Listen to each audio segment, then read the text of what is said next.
Hello and welcome to the Lunar Bridge. I am Lugbazurg, currently still the man in the moon, and I have brought along a couple more authors here. I've been becoming quite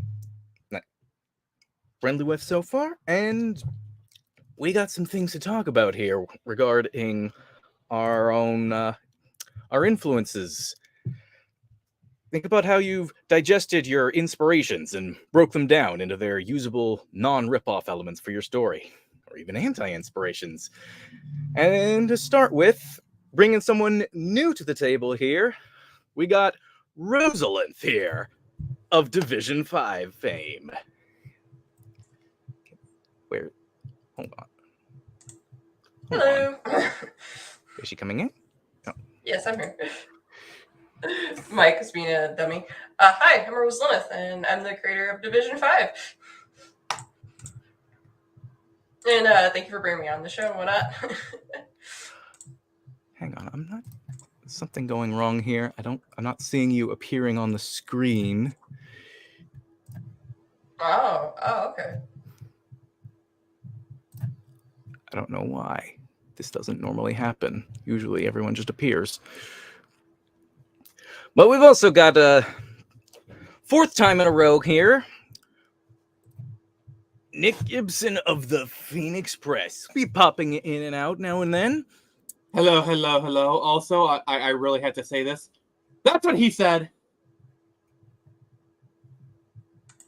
Yes. You said this. You said this normally doesn't happen to me. Says every guy ever.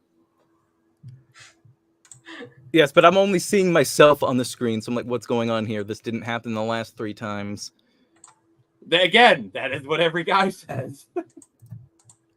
Everyone else is appearing, right? How does it look to everyone else? For me, everyone's here. Yeah, I can see everyone. Hi, Rosalith. I think I've seen you on Twitter a few times. Probably the first we met in person or whatever. I've seen you. I think I've seen you a few times, Nick. I tend to look or browse here or there at other people. Yeah, I Okay, recognize yes, the avatar and the name. So, Like yeah. I was like, maybe I should put like my profile avatar in here and people know who that is. yeah, that tends to help. Okay, yeah, it looks like everyone is in fact coming through. Just checked it on YouTube itself. We have a death wish from the comments. Oh no, not again. Is he gonna poke me again? Not her. Anything but her. No. Oh, Death Wish. Yes. Okay.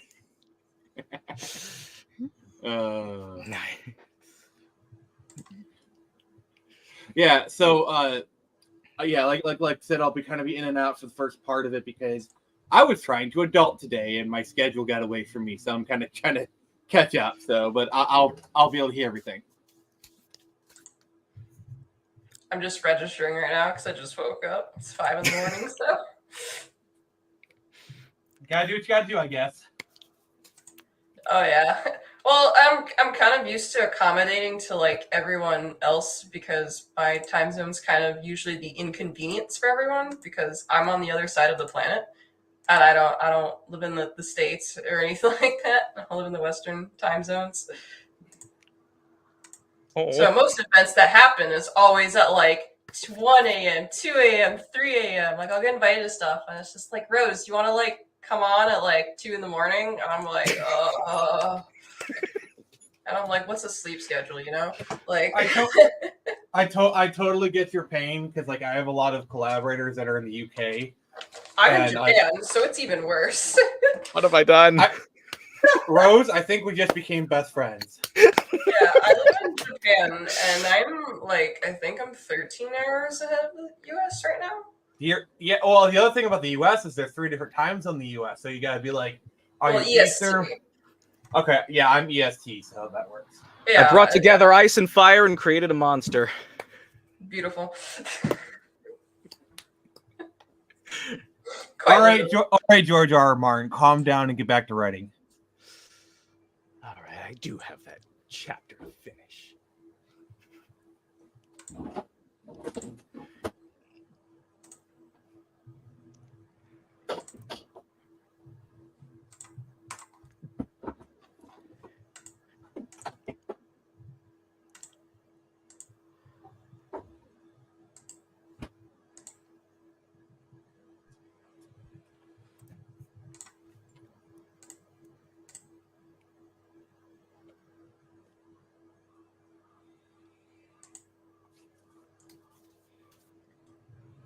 Is there anyone else joining? I guess there was one other who was here last time, was interested. We'll see what happens. But I suppose in the meantime, we should probably start with you then. I remember you were telling me before about some of the what kicked off the initial sparks of thoughts for things like your own series, Division 5. Wonder if you have any highlights to bring up, instances where you had seen things where you're like, yes, I want that. I want that in my story. How do I make that my own? Oh man, it's 5 in the morning. I actually really think I have to actually use my brain cells. All right. Yeah, I'd say the Coffee biggest. is your friend. Coffee is your friend. I wish I could have coffee. Help thaw her out. I can't have anything with a coffee bean in it, like coffee, ice cream, coladas, whatever, coffee candy, like nothing. I can't have anything with the bean in it. So tea and water is my best friend. Yeah, so a lot of the inspirations for Division 5 is like Dead Space, Mass Effect, Star Wars, Prototype's really big one too. Just the sorts of different things. A lot of it's like video game inspiration that I used to play like while growing up. A lot of horror and sci-fi genres that definitely inspired me and affected a lot about how I draw my art or whatnot. Had lots of phases where I used to draw only Mass Effect art and then like Dragon Age art and then Dead Space art, and I went through all of those. And just over time, it kind of accumulates into basically what I created now. And for those who don't know what Division 5 is about, the too long to read, don't read version is a scientist is trying to find a cure to Cosmos Plague and finds a woman who is immune to it and becomes obsessed with her. And the entire setting, or at least when you first start reading, takes place on a planet called Division 5. And you realized a lot of the residents who live there, it's kind of like a sort of not medieval era, but they don't have as advanced technology as like the main male character who's from Earth. Where it's all advanced technology. It's basically the equivalent of like if you went back to like the 1500s and you showed people what an iPad was. What is this? Sorcery! Exactly. So, Rose, I got a question. Dead Space 3 planet, in a sense. Rose, I have a question for you since you're such a video game horror fan. Yeah. Is your favorite type of sandwich a Jill sandwich? I swear. Thank you. Are you the master of unlocking? I am. Thank you. You are almost a Jill sandwich. And I'm sure your favorite type of gun is Barry's gun. I love Barry's gun. I got this. Like, Well, I'm sorry. to be fair, it is extremely powerful, especially against living things. You should try the hand cannon from Dead Space 2. Is it a cannon that shoots hands? Otherwise, I'm not It interested. is actually a foam finger. So if you beat the game on, I think it's Hardcore Impossible, which is where you only get like 3 saves throughout the game, and if you die, you have to restart over, or from last save point or whatever. You get a foam gun where Isaac goes bang, and you can one-shot all the necromorphs. It's literally a foam finger. It's a lot of fun. Excuse So me, that's I'm what his downloading. first line was. Pardon me. My internet is bad. That means I'm downloading Dead Space right now. Okay, good. You should. Remake just came out, and it's very. I heard good. I heard it was really good. Oh my gosh, it's a beautiful remake. Death Wish. Anyone Death who Wish. says I'm that watching it's you. a terrible game is delusional and probably schizophrenic, just like Isaac. So they're the perfect person to play the game. Exactly. Yeah, you basically play as someone who's a schizophrenic in the making, and he's my favorite character ever. I love Isaac Clarke. Nice. But yeah, no, Dead Space definitely one of the biggest inspirations, which is a sci-fi horror, just like my comic. My comic's basically a sci-fi horror. Mostly done action currently in it right now, and a few other things. Now, do you also take inspiration from stuff like Alien? Because if you're doing sci-fi horror, like obviously Alien is going to come up. Yeah, I'd say a little bit. I mean, there are alien creatures on Division 5. They're not the main focus, but they are a thing Do- there. Do they just want to hug your face? Depends on which one you're talking to. Don't threaten me with a good time, lady. You might enjoy some of the creatures there. I might have some killer stomach pain afterwards, but it'll be worth it. Yes, it'll be worth it. I feel like I'll just eat too much. My stomach will explode. Yeah, so for those who don't really know what Dead Space is, it's essentially about, I'm trying to think of the Too Long Don't Read version because I'm a Dead Space nerd. I'm just like, I feel like I'm staring at like a screen just full of like math equations, and I'm trying to compress it all together because I've read all the books and the comics. You're literally that mean right now. Yes, yeah, I'm that meme right now. I'm also just trying to register that I'm still awake. Essentially, dude named you're just Isaac like- Clarke, engineer, goes to a ship called the USG Ishimura to go fix it because there's problems on it. He gets there, and there are necromorphs running amok on the ship.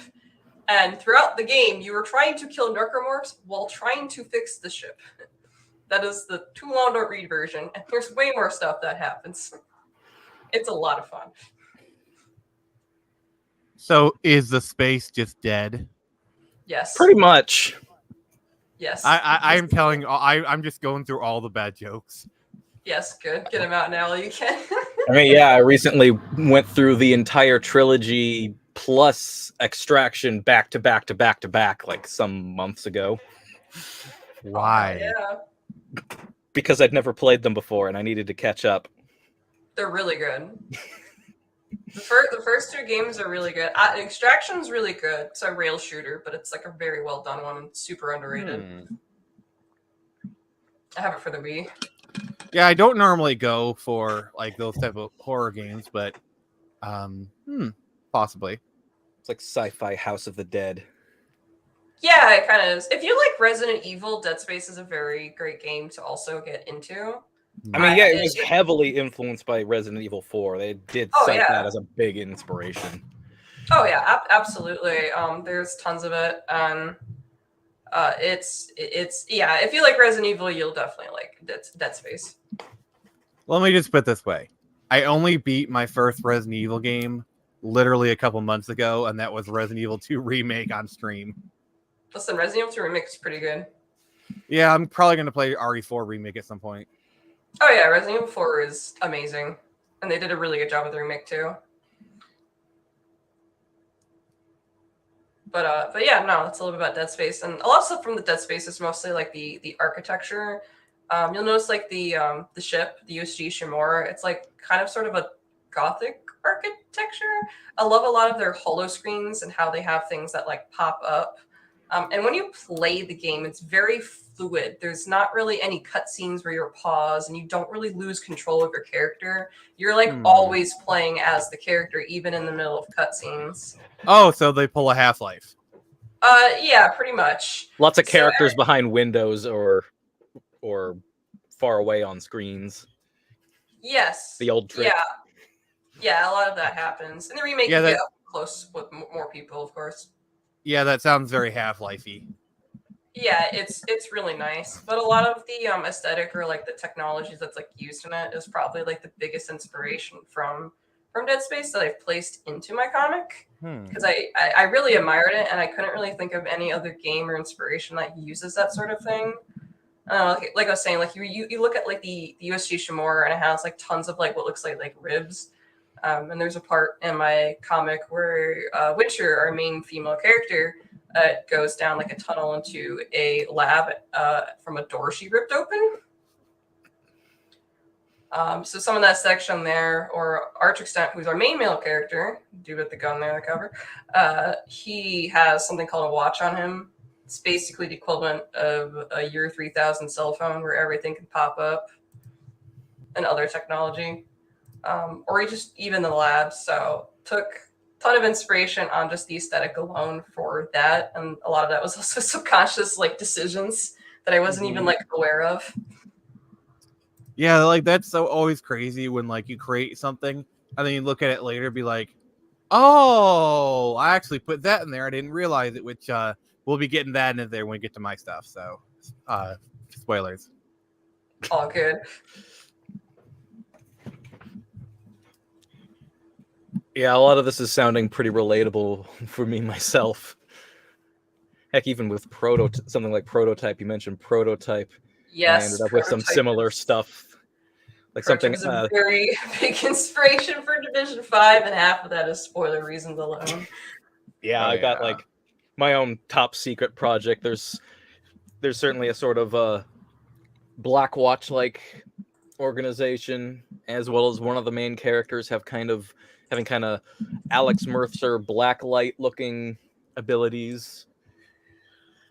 So I see some nice overlap, but this ain't about me. Yeah, I like Prototype a lot. That's a game I'd play a remake of for sure. I really enjoyed it. Second one, the gameplay is great. Story kind of fell apart unless you read the comics. Like the only way to really understand the second game is if you actually read the comics, which is where they failed. Yeah, that's where like a lot of things fail me. It's like when I have to read or go to external media to understand stuff. Like this is where like a lot of modern Star Wars has lost me. Like to understand like Captain Phasma undeveloped, but we made a novel that you have to read. Like I'm sorry, but like I'm here to watch a movie, and if your movie can't make me understand your world in the time, then you have failed as a filmmaker. I don't want DLC or a for my game or movies. whatever. Like honestly, Lug, you have no idea how accurate your statement really is. Yeah, you can't like just slap it in another thing. Like you can't make someone go to a different medium just to get like the information. Like if it's crucial information, you have to include it in your story. Like people aren't mind readers; they're not just gonna be psychics and pick it up. Like it doesn't work that way. Like it's fine to have supplementary material for like your Uber fans, like the Halo novels back in the Bungie days. Those like sure they got referenced in the games, but like those were more Easter eggs than actual essential information. Like the novels were for like the super fans who were really interested in the lore and they still wanted to engage with the games outside of it. That was for those kind of people. It wasn't like, oh, we're gonna put essential information in here and you got to read this novel to understand something in the game. No. I'm not familiar with them myself, but as I understand, the old school fans absolutely love Fall of Reach. Yeah, I know. Like, it's the same. It was the same thing with Star Wars back in the day. Like, and a lot of other like stuff they had, like the Star Wars novels were great, but they weren't essential. I'm an old school EU fan. I've been reading those ones since like the '90s, and yeah, they had great stories, but they weren't essential. I mean, heck, the movies overrode the novels all the time. Like one I remember is in the Jedi Academy trilogy. It was revealed that this woman designed the Death Star as part of like a think tank by Moff Tarkin. But then in episode 2, it was revealed that Genosians designed the Death Star. And that's fine because George Lucas was what he said goes. I doubt he even knew that book existed. Probably not at the time. Especially when I have like a multi-team of people just creating multiple projects for like the same IP. Plus, I'm pretty sure that book came out like 10 years before the movie. Like, I'm actually kind of curious now. Not actually sure. Yeah, no, like if you have to like going back to the point though, if you have to direct people to like another source just to get crucial like plot related information that's not just supplemental, you failed. I agree. All right, so the Jedi Academy trilogy Yeah. came in 1994 and Attack of the Clones came out in 2002, so 8 years before that. So yeah, like I doubt George Lucas like he wasn't even thinking about those books. No. No, definitely not. Absolutely not.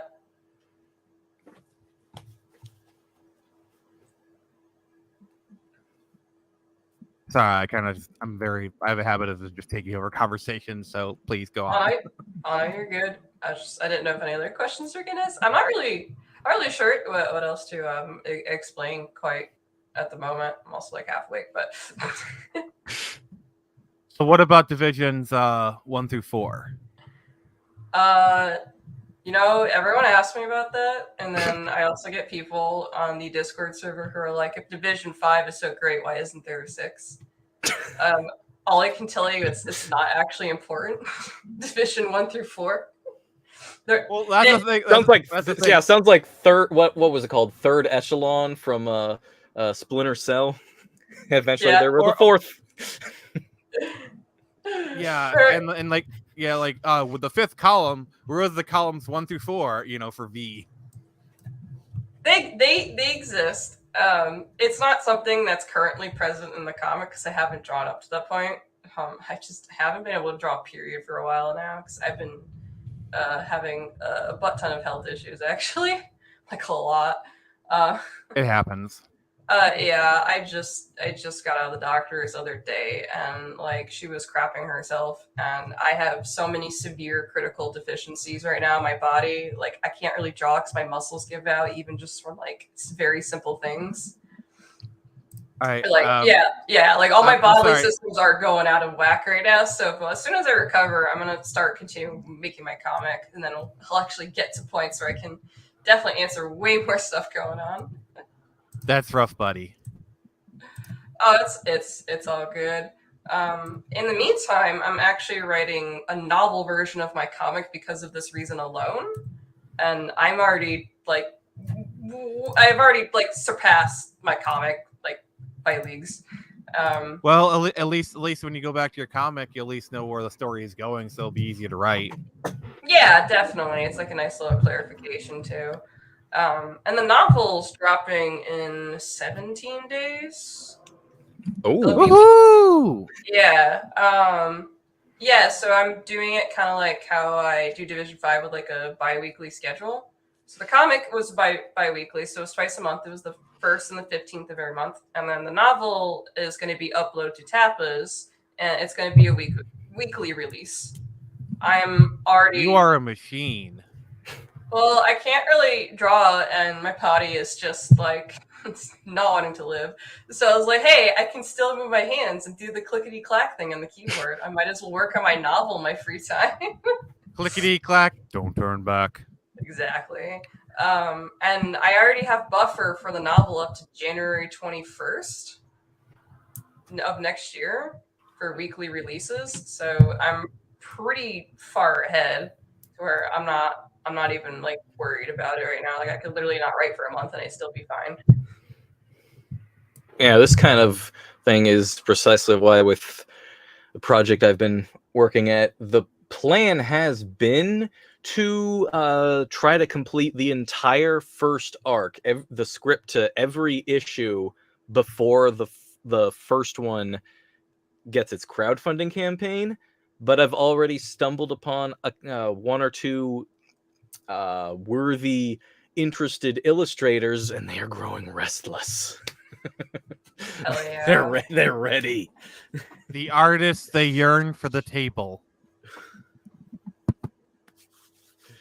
Yeah, I was actually working on some of the client work before my health just like went to the trash can. I don't actually know if I'll be working on other comics after. I made probably a weird decision, but it was more so for my health, that I would not take any client work or like, well, it depends, like contract wise, but I wouldn't take any commissions or anything unless someone was a patron of mine. That's basically your consulting fee with me. You need an ice pack. Lots of them. Yes. Well, that and other things, but some stuff that I'm not sure you could get in Japan. Who knows? Depends on what it is. I don't get a lot of stuff. I'm in the middle of nowhere. It's just farms around here.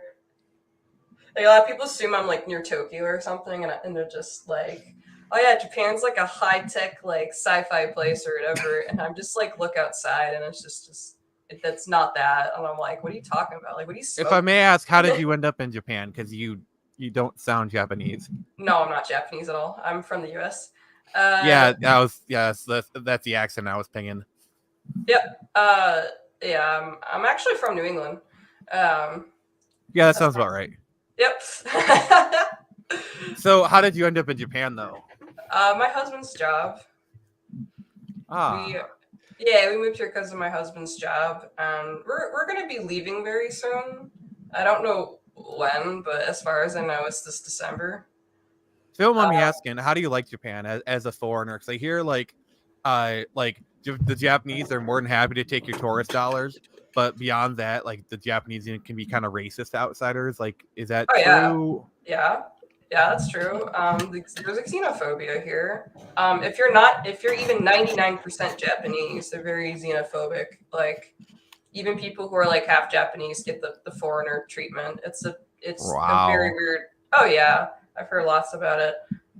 Like you Yeah. could be half Japanese, raised in Japan, never Yes. even left Japan, Yeah, but if you don't just if you don't look just because. Japanese, Wow. you'll get different treatment because a lot of their thing is like just being culturally assimilated. Hmm. Like I've like read and seen things where like people who have like brown hair but they're Japanese would have to get like a health certificate just to prove that like that's their natural hair color. Like when they go to school, some schools do this by the way, not every school in Japan, and I think more of them aren't doing this anymore now. So I don't know how relevant that information is now. But like you're not supposed to dye your hair or anything in school. Like everyone wears uniforms and you're supposed to have like black hair. But like, yeah, you have to go to the doctor and get a literal health certificate saying like I have natural brown hair. I find that hilarious because, like, in anime, like every person in anime has like dyed hair of some sort. Like, Oh yeah. it's just weird because like you see, like it's I feel like it's kind of like people only watch American media and they think America's like that when it's really not. I think it's I would assume it's the same way with Japan, where it's like you watch like Japanese TV or Japanese anime, you think Japan's like that, and it's really not. No. Where are the subtitles? That was You my come to- first thought when I came here. You Was come there to any America subtitles? and where are the cowboys? Yeah, literally. Yeah, no, Japan is nothing like anything in the anime at all. Like nowhere near that. But yeah, no, they have a I don't know if I'm allowed to say here. They have a pet store here that like I walked by and it's literally called Black One and I'm like, why? Like stuff like that. But like and they have Yeah. like tanning salons like like similarly named to stuff like that. And I'm like, bro, you can't be serious. Like Imagine like I just imagine just like someone like someone like fresh out off of Berkeley, they go to Japan, they see that, they just their mind just like goes like in like they just their mind breaks in like a billion pieces and they just go catatonic. oh yeah, it'll be like if you ever come here, it's definitely a culture shock if you're only used to the US because I live in New England like my entire life, and the next thing I know is on the other side of the globe. Yeah. So different. I definitely had a little bit of a culture shock when I got here, but yeah, no. Once you're a foreigner, always a foreigner, and me, my husband, always do the like if we just look dumb out in public, we're like, it's okay, we have the Gaijin pass. Oh, you walked through a red light by accident on the sidewalk. It's all right, Gaijin pass. Oh, you forgot to grab something in the store. Gaijin pass.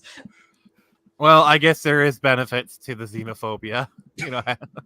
Silver linings, I guess. I suppose.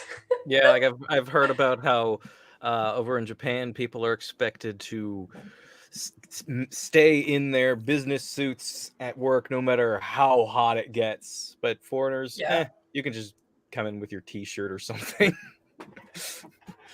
Yeah, a lot of they're very strict. Like your life basically belongs to the company. Like for example, in America, America has more of a cultural thing about like finances, like people grinding for money and stuff like that. It's not necessarily like that here in Japan. It's more of a social thing. Like you have to go drink with like your coworkers after work. You basically dedicate all your hours to the company. You don't really get to spend time with family, but it's based on like a social level rather than like a financial thing. Oh, yeah, I've heard about that. Yeah, like America is kind of more individual leaning and Japan is more community leaning. Yeah. Yeah, pretty much. But they rightfully so do community things because there are a lot of natural disasters here. Like I get earthquakes all the time. I'm so used to earthquakes now. We get tsunamis, we get typhoons, we get missiles from North Korea, so those go off sometimes. We'll have missile alarms go off here. Um, like there's I mean that's not a natural disaster, but that's still a danger. So there's like tons of stuff going on here, and the whole point of like being based as a community is working together, especially since a lot of natural disasters happen here. Yeah. Again, it's like really weird because like if you look at Japanese anime, it does seem to be very like individualistic, like promoting that kind of like individualistic mindset. Um, but like I don't know. It's just a weird dichotomy. Yeah, as I You know. understand, the whole like anime industry more or less like naturally draws in the rebels or something like that. Isn't like anime or manga in particular like very sweatshop kind of production? Yes, it is. 110% is like all the way through and through. A lot of creators who make manga, especially anime too, are they just see a lot of health problems early in life, or kind of die early too, because you're just constantly working. It doesn't pay as much as people think. I don't know why everyone thinks manga creators get paid like a buttload of money. They just don't. And most of the time, a lot of manga creators are also like assistants on like other projects too, just to try to like scrap by as well. To be fair, that's pretty much the same thing in like the American comic book industry. Oh yeah, absolutely. Yeah, like I imagine like even for like the few that do break through, like the the Tezukas, Ishimoris, or like even like this like people like the Sailor Moon creator or like Akira Toriyama, those are very, very rare that you get to that level. Like even then, I imagine they still work like a dog. Yeah, not everyone gets to have a Rippaverse. No, no, definitely. Not everyone gets to have a Division 5. Oh well then. I mean, it's kind of. I actually never expected people to read Division 5 when I first made it because I started creating it, like the idea of it back in like 2016-ish, 2015-ish, somewhere around there. Totally different concept. Archextent was a totally different character. Winter's character didn't really change personality-wise. But she went through the most revamps for her character design. And I mean a lot of revamps. I probably went through like at least 100 designs for her until I like settled on her. And then Archextent, it took me like 3, and I was like settled. Like, man, I feel that so much. Like maybe 2 or 3 or so, maybe like half the characters in my main cast, I almost completely perfectly nailed their designs on the first try. A couple more took so many iterations, and then there's 2 more where like I'm still totally lost in what they look like. Yep, it'd just be like that. And I came up with it in like late 2014. Hell yeah, dude. Yeah, no, it's just like that sometimes. And when I was working on these characters, I was in college at the time. And so I was in a narrative design for games because I was pursuing a bachelor's of game design. And I was sitting in class and we were working on our sagas. And I was sort of working on Division 5, a part of the school project I had. And then out of nowhere, I just said Archextent's name out loud, and everyone just looked at me weirdly. I was like, I just figured out his name, that's all. It just came to me as if it was in a dream or something. But like just being awake and staring at a blank Google Doc. That more or less happened to me in a sense. 2 of the characters I named after a dream I had. Yeah, I usually just kind of like either bbnames.com is also great. Yeah, especially like for me a lot of times when I'm creating names, if there's a character for a certain ethnicity, I'll go like for Chandra, Chandra main, I basically looked like Indian female names, like both like last and first names. Like, okay, this means that means, and all this kind of rolls off the tongue really well. So yeah, like ethnic names are really great. Google is totally your friend. Yes. And the hardest character I had to name was this in the main cast or in my series so far in general, more or less. I have a Russian character, and I wasn't sure what to name her. I didn't want to go with something obvious like Anya or Anastasia. So I started love the name looking. Anya. I looked, or Natasha. Like everyone knows those names. I want something distinct, something you wouldn't expect to hear in America. And I started looking. I found like, okay, let's see. Here's a whole website full of Russian names. Let's see, let's sort it by gender neutral and women's names. Here's all these names that start with A, and I found like 24 that sound good. Okay, here's B. I ended up picking a name that starts with L. It's also really important, I feel like, when you're creating names with ethnicities, is to look at what the name means. You know, like that also can help with like the thematic things. You know, like these names usually have like certain meanings. Like Sarah is princess in Hebrew. Like kind of that kind of thing.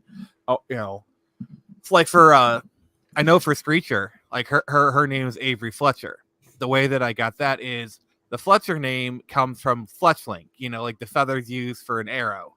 And then for Avery, it was aviary, which is where you hold birds.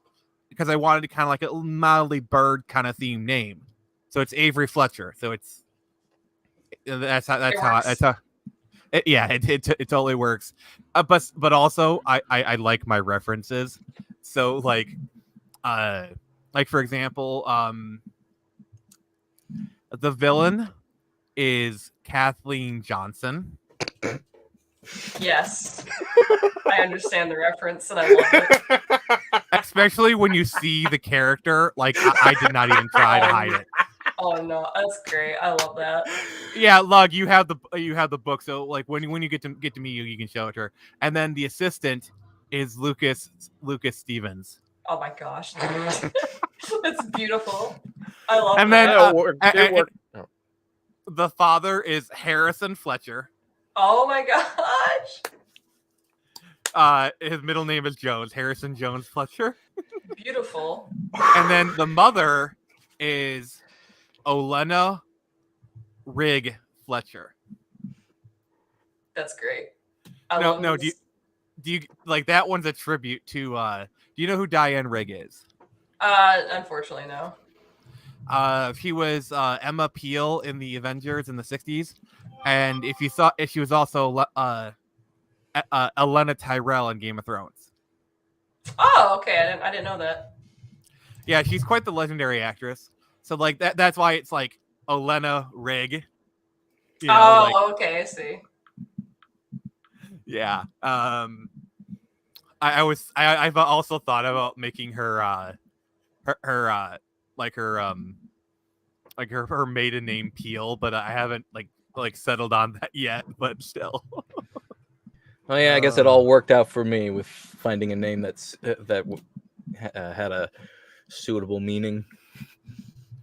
Yeah, and then like the last one is Scotty. That's his nickname because he's Scottish. I'm Scottish. I knew you were gonna do that, Lug. I knew you were gonna do that. So I cut you off. But his actual name is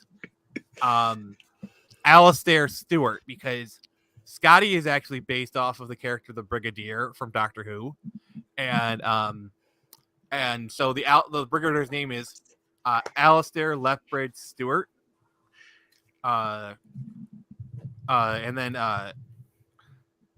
the character's name is Nicholas Courtney. So yeah, like basically Scotty is basically a tribute to the Brigadier. But yeah. That's great though. I love those. Oh, and yes. So much. I don't have any names like that. For the record, Scotty does know. As you should. Scotty doesn't know that Fiona. I'm sorry, I love that. That's great though. I don't have any like silly like tributed names like that for my characters. I kind of do for all of mine. I could get, when I have more I can really show because it's still just like a little past the scripting and revision phase. I would love to go into how I named every single one of the main characters, because there's definitely an individual story for each one. Well, I guess other than the two who got their names from the same dream. Winter, the main female character, she has her name Winter. There's actually a short on Tapas. The community on Tapas managed to donate enough ink during Inksgiving in 2022. So I made a short about Winter when she was younger and how she actually got her name Winter. So there's actually backstory to that. So you realize it's actually a nickname. Yeah. Like, as much effort as I put into some names, other names I just pull out of my butt. Like, Eternal Samurai Quell Stormbrood was literally just a name I just pulled out of my butt. Like, Quell Stormbrood. Okay, yeah, that works. I know Tyler. Tyler was basically like, I wanted, like, it's like you know how you sometimes see like the female characters with like the male names, like Scotty from like a couple things, like I know Suits, you know, or Charlie or whatever. I kind of wanted to do that, so I created the name Tyler, and then later on I gave her and her sister Judy, which Judy is more of a tribute to my sister, putting that on the record, I guess. And the last name is Schnee. Schnee. As in Schnee Dust Company. Oh my gosh. Yeah, I haven't really gone balls to walls with like that many like names or tributes. And like in the World Division 5, maybe this is bad on me, but I don't really think about like ethnicity or gender or anything when naming characters because it's the year 3033. There's no countries in the world. Half of like humanity has collapsed by this point, and they don't identify by like what country you're from or anything. You say what continent you're from and what zone. There's different zones on the planet that are safe from Cosmos Plague, where there's still like a functioning government and everything. And if you're in the red zone, it's basically a Mad Max. There is no law. Oh, I was going to say like, oh, something like a Pangea Ultima. Welcome to Thunderdome. But I guess it sounds more like New York Zero. Yeah, pretty much. Ironically, New York is a green zone. It's fine. There is an actual New York zone. So there's different cities that are still okay, and they call those zones. But in terms of like countries and stuff, that just doesn't exist right now. It's just zones and continents and like regions you're from. Yeah, like I actually love world building and just kind of creating new stuff.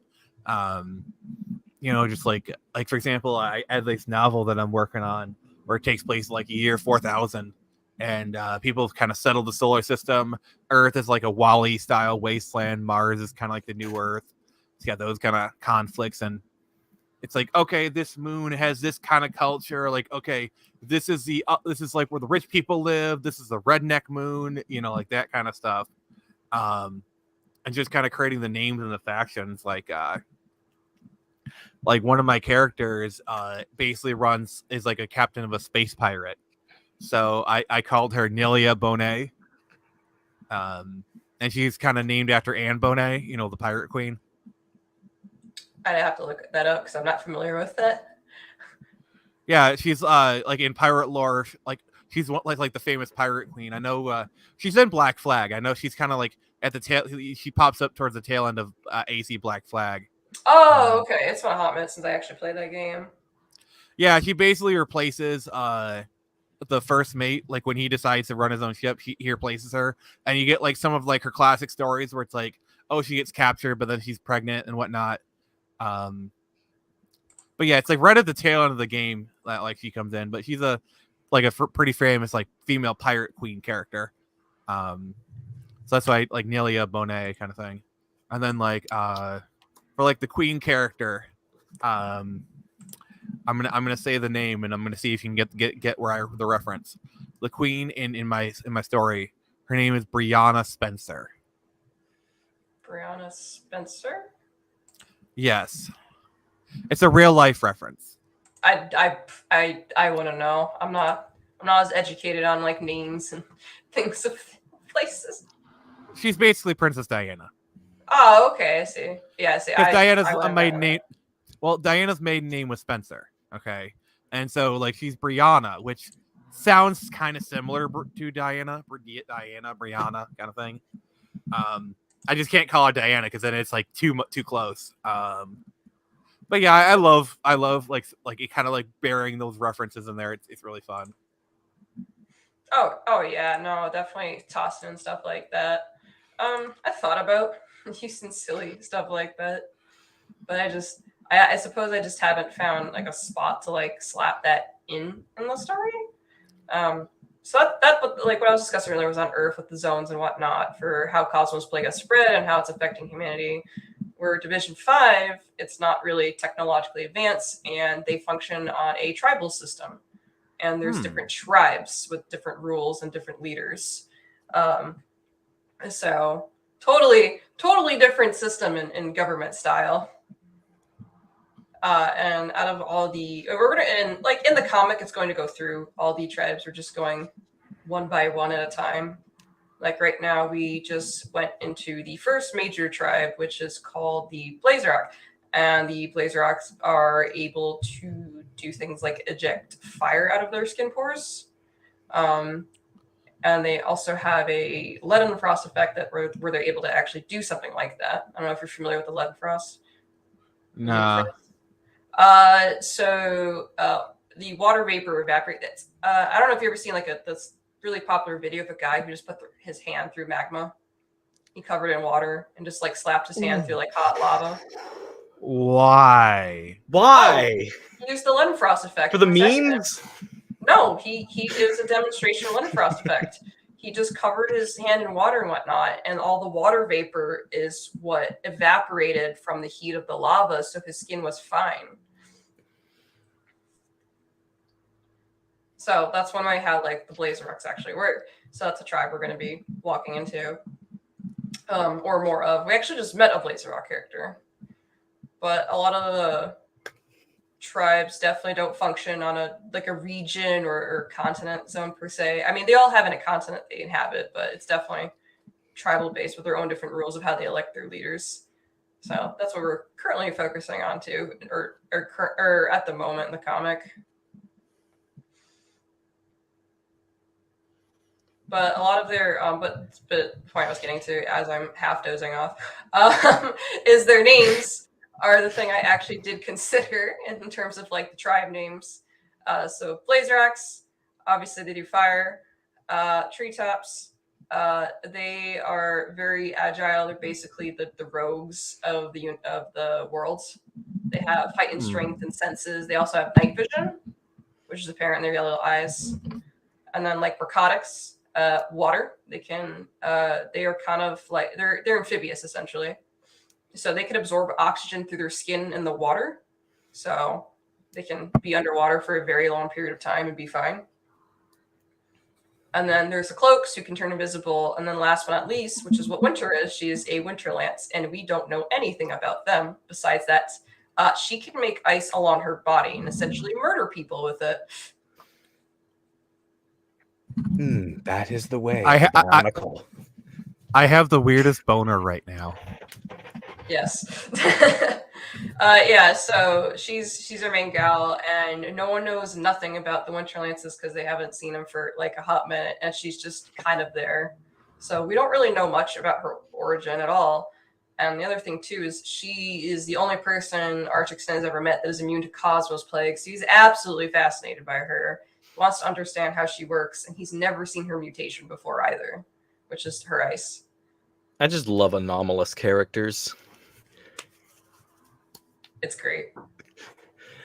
Yeah, in fact, can I just say those like 100 or so revisions absolutely paid off because I absolutely adore Winter's design. Oh, thank you. Yeah, she's my fave. I love her. She's my best girl. I love her. Yeah, no, I've gone through so much designing with her, and eventually back in 2019, I finally settled on something. I said, this is the one. Like, I have so many old sketches. I mean, not with me now. They're not here in Japan with me. But I have so many old sketches back in the States, like my parents' house in a closet. This is the way. Yeah, pretty much. This is the way. Just sitting there, and it's very nice to finally settle on her outfit, her main outfit. I love it when a character design comes together. Oh, absolutely. Man, what is she gonna need with a scarf? It's a I mean- functional tool. I mean, it just brings the it just really brings the outfit together. So shut the f up. I mean, it actually is a tool for her. She uses it for things. She can carry stuff with it. She uses it as a pillow. Like, I have other artwork of her just using her scarf for different things. She can strangle a man to death with it if she wanted. She is a trained killer. utilitarian. Yes, it is. She even says it in a novel I'm writing too. Like it's mentioned as well. In the comic, it will be mentioned eventually. It'll be in a conversation. But no, she uses it for lots of different things, not just for aesthetic purposes. Very Batman cape kind of thing going on here. Yeah, pretty much. Kind of like her little. Plus- yeah, it's basically her Batman cape. I mean, plus the scarf just matches the hoodie, so it's all good. Yeah, exactly. And her whole thing is like she is and you'll know this as soon as you read the first page. Like she's on top of a creature and she decapitates it. You already know what she can do. That is the literal opening to my comic, is her decapitating a creature. But like, yeah, no, she's a trained huntress. She knows how to kill and defend herself. What's her semblance? Her semblance? You said she's a trained huntress, so I was getting like Ruby vibes. Sorry. Oh, I should probably clarify. I've only ever watched like maybe the first 2 seasons of Ruby, so it's been a hot minute. I never continued watching after Monty Uum died. Yeah, fair enough. Also, I was kind of being a bit of a butt there, so I do apologize. Yeah, see, I would have gotten it because I'm not really into Ruby at all. So Yeah, like I think I watched like a couple seasons afterwards. Like I think I watched like I think I stopped around season 5 because it just, I don't know, I just was losing interest. And like the more I hear from it, especially like this last season, like they've done some really stupid crap this last season. I'm like, I am so glad I jumped off that bandwagon 5 years ago. Dear God. yeah, I watched like the first 2 seasons and nothing beyond that. Because I have this weird thing where I don't really watch stuff after the creator dies because it's not the creator's original intention anymore. Yeah, Unless I like know actual directions were left behind from them. Because for me, it's not the same vision. Yeah, like I know that he did a lot of work for season 3, so like that's kind of partial Monty. But like if you hear like the reports of how quickly they just stomped over his whole vision, like because like that one guy did the report, it's bad. Yeah, so I kind of just didn't continue it, and I don't really remember much of Ruby to begin with. I thought the designs were really cool, the characters. What really grabbed me was the music, like Music's pretty a good. lot of. Oh yeah, like I still listen to like the season 1 and 2 music, because it's like this will be the day, and you know, like it's just so good. Like the season 1 sound, like I Burn is still like one of my favorite tunes. Like oh my god, like that first season volume 1 soundtrack is like I think I have the CD somewhere. It's actually, yeah, I'm looking at it right now. Yeah, and I'm looking right at something nice and creator owned. Got my digital copy of the first volume of Division 5 up. I also got it physically, and yeah, sure enough, there is Winter decapitating this thing, and just looking at it, it's like, I want her playable in something now. I want to play as her so bad. She's great. Hell yeah, Ruby soundtrack. Yeah, soundtrack's good. You know, it's kind of funny you mentioned. Like how well loved this is too. You know, like this thing is well used. Oh yeah. Speaking of playable, you know, it's kind of funny because I originally made Division 5 to be a video game first. Because I have a bachelor's of game design, and I was gonna design it to be like a third person like action shooter. That's how I was originally gonna do it and make the 3D models and everything. And then I was just like, this is too much work. I'll just make it a comic. And I wasn't really into comics when I was doing it. I just like drawing a lot. And then I was like, oh no, a comic's a lot of work, but I already started. Let's just keep going. Well, A comic is a lot of work, but it's less work than a video game. Yes. Yeah. My whole specialty is I'm more of an artist than anything because I draw, write, edit, proofread, do everything through my comic. I'm a solo person. Oh. Yeah, I do everything myself. So all the art, the writing, everything you see in it, that's me. Like, yeah, I'm just a writer. So I don't have money. I'm poor, so I have to do everything myself. I mean, I'm also poor, but I somehow find a way to make it work. Plus, I'm kind of like in that thing where it's like I already have books, so like I sell the books to pay for the production, and then the Kickstarters pay for the printing. So like I'm in a nice little kind of rhythm here. Yeah, well, I've been unemployed for like over 3 years since I got to Japan, so I don't actually have any like income like at all. Yeah, yeah. I'm like, I'm a housewife. Is there any work? Is there any work? No, there's no work here.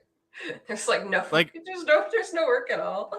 Is there an equivalent in Japan? Because I know China has like their white monkey jobs, which is like what the jobs that all the white people take. Is there an equivalent for Japan? English teachers in Tokyo? Yeah, sounds about right. There's like nothing up here, believe me. I have tried my darndest to just find a job. It's very frustrating. I gave up on it, and besides, my health is more important anyways. Like with the way I currently am, like I'm not the strongest person right now physically, so it's fine, and I'm in a position You can do it. I'm a housewife. My husband provides for me, so like I don't have to worry my pretty little head about getting a job right now. All I need to focus on is like recovering. I'm glad you're in that position, so that makes me happy. Yeah, but like I don't really have anyone to like help me with Division 5 at all, so it's just all me. And if I did have the financial like resource, I probably would get help with it just to take some of the load off of me. But for now, it's pretty much been all me, and I'm over 300 pages into it, not including extras. Like over 300 pages of like the main story. And I kind of go balls to the wall with like making my pages, like the shading and rendering, like more than other people. It's kind of a hypocrite because I usually tell people not to do that unless you want a lot of work, and I'm over here just slapping that on me. But I have a certain standard that I want to meet for myself. Yeah, I think I seem to be like somewhere between you two. Like I can't seem to illustrate quite professionally enough, especially due to total lack of any kind of digital drawing tablet. Everything I've done is just I scan it into my computer and then just try to trace over with my mouse in GIMP. But yeah, I'm handling things like writing, directing, storyboarding, lettering. I mean, I can draw coherently, but not quite at comic level. Like I can draw enough that like if I wanted to do thumbnails for my books, I can. I think I thumbnailed out Turn Samurai Issue 2 myself, but I haven't done it since. But like I can thumbnail. Oh, and video production too. I've been doing video editing for about 15 years or so, so I'll be able to make my own trailers quite well. And coming up soon, you'll be making trailers for other people. I'm actually also learning animation right now, making my own animated trailer for the next Kickstarter eventually. I experimented with 3D modeling. Like I can actually make low poly 3D models in Blender. Poke lug.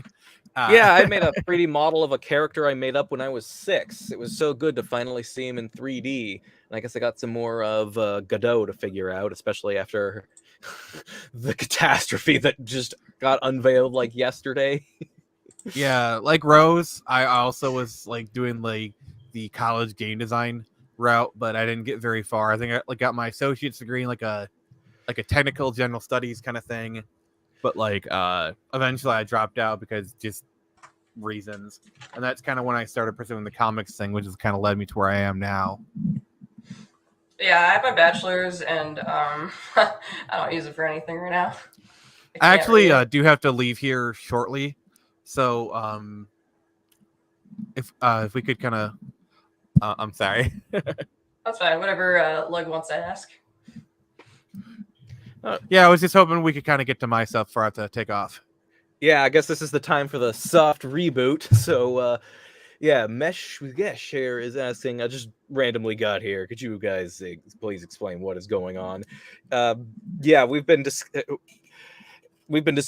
or at least the initial jumping off point was the process of like digesting and breaking down our inspirations and breaking them down into their core elements to create something new out of them. How we got to the things we like, to the things we created, and it's gone even beyond like direct influences and gone into things like where we've been living and upbringings and such. So it started getting a lot more broad.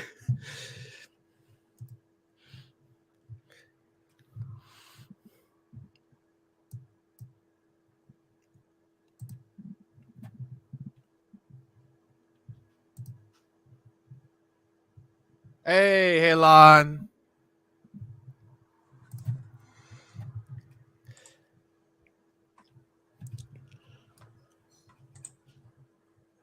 We got an armed bear, I think.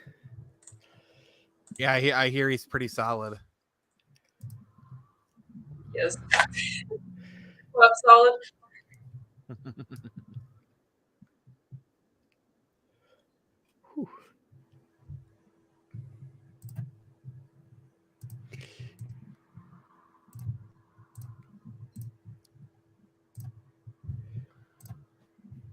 So, Rose, have you ever ventured to Tokyo? Like, what was it like there? I've been there a few times. It's pretty nice. It's a very big city. Lots of people. People are kind of uptight there. I've gone to Osaka before, and people are very like laid back there. Like total difference between the two cities. I hear So Kyoto is really beautiful. I've never been there. I've been to Osaka and Tokyo. In southern Japan. I haven't really been much else besides that. Like you've been to Okinawa or whatnot, is what you're saying? I've never been to Okinawa either. I've only been to southern Japan a few times. Okay. But yeah, as it turns out, Tokyo is Kyoto spelled backwards. Japanese, anyway.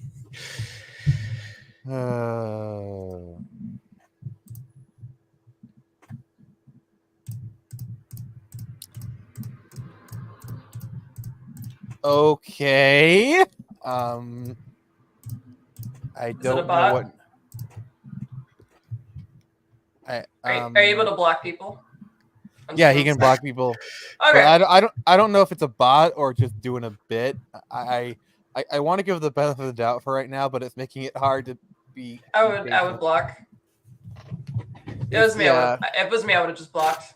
Like, sorry. Yeah. I might be for the best. Yeah. Wait, why'd you ban Solid? Oh, you banned Solid? What the frick did the buddy? That's not what I tried to click.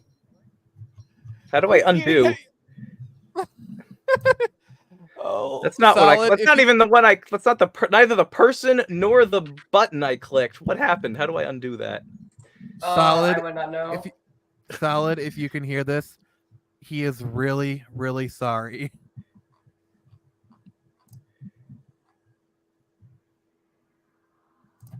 Yeah, just okay. All right.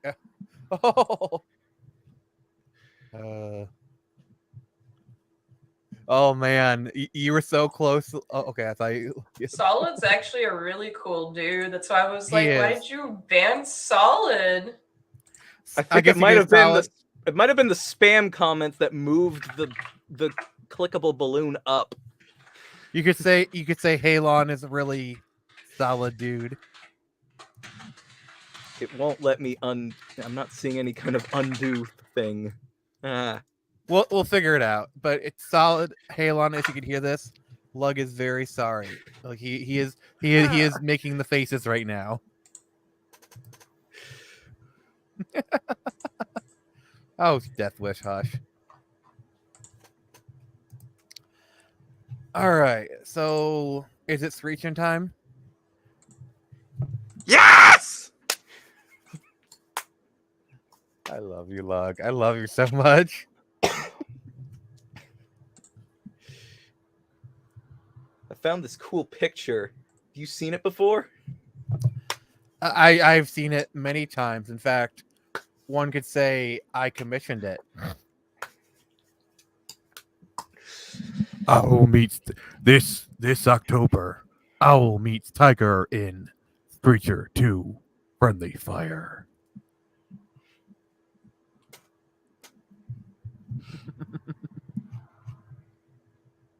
So, do you have issue 1 you could pull up? Let's see here. If you need the PDF, I can send it to you real quick.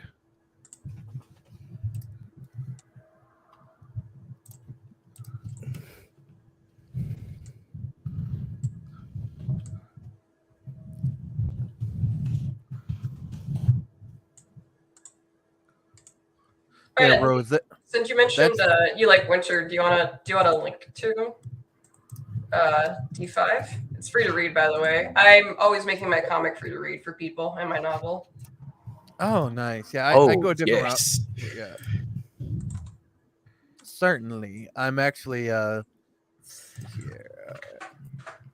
There's also an animated trailer there for you to watch if you want to. Oh, nice. I'll put in the private chat. All right. I just linked I put a Dropbox link for Screecher in the private chat. So Rose, if you want to download it, you can. And then Lug, if you want to grab that. Oh, look at that beautiful cover. Ooh, that must have cost a fortune. What cover? The one you see on screen right now. Oh, okay. I was looking at your Dropbox and I was like, huh? It wasn't loading. It was just a white screen for me, and I was like, huh?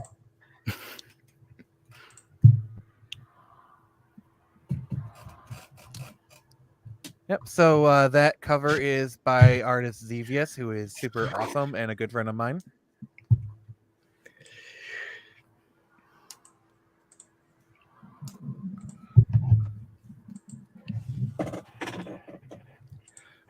But yeah, I guess like with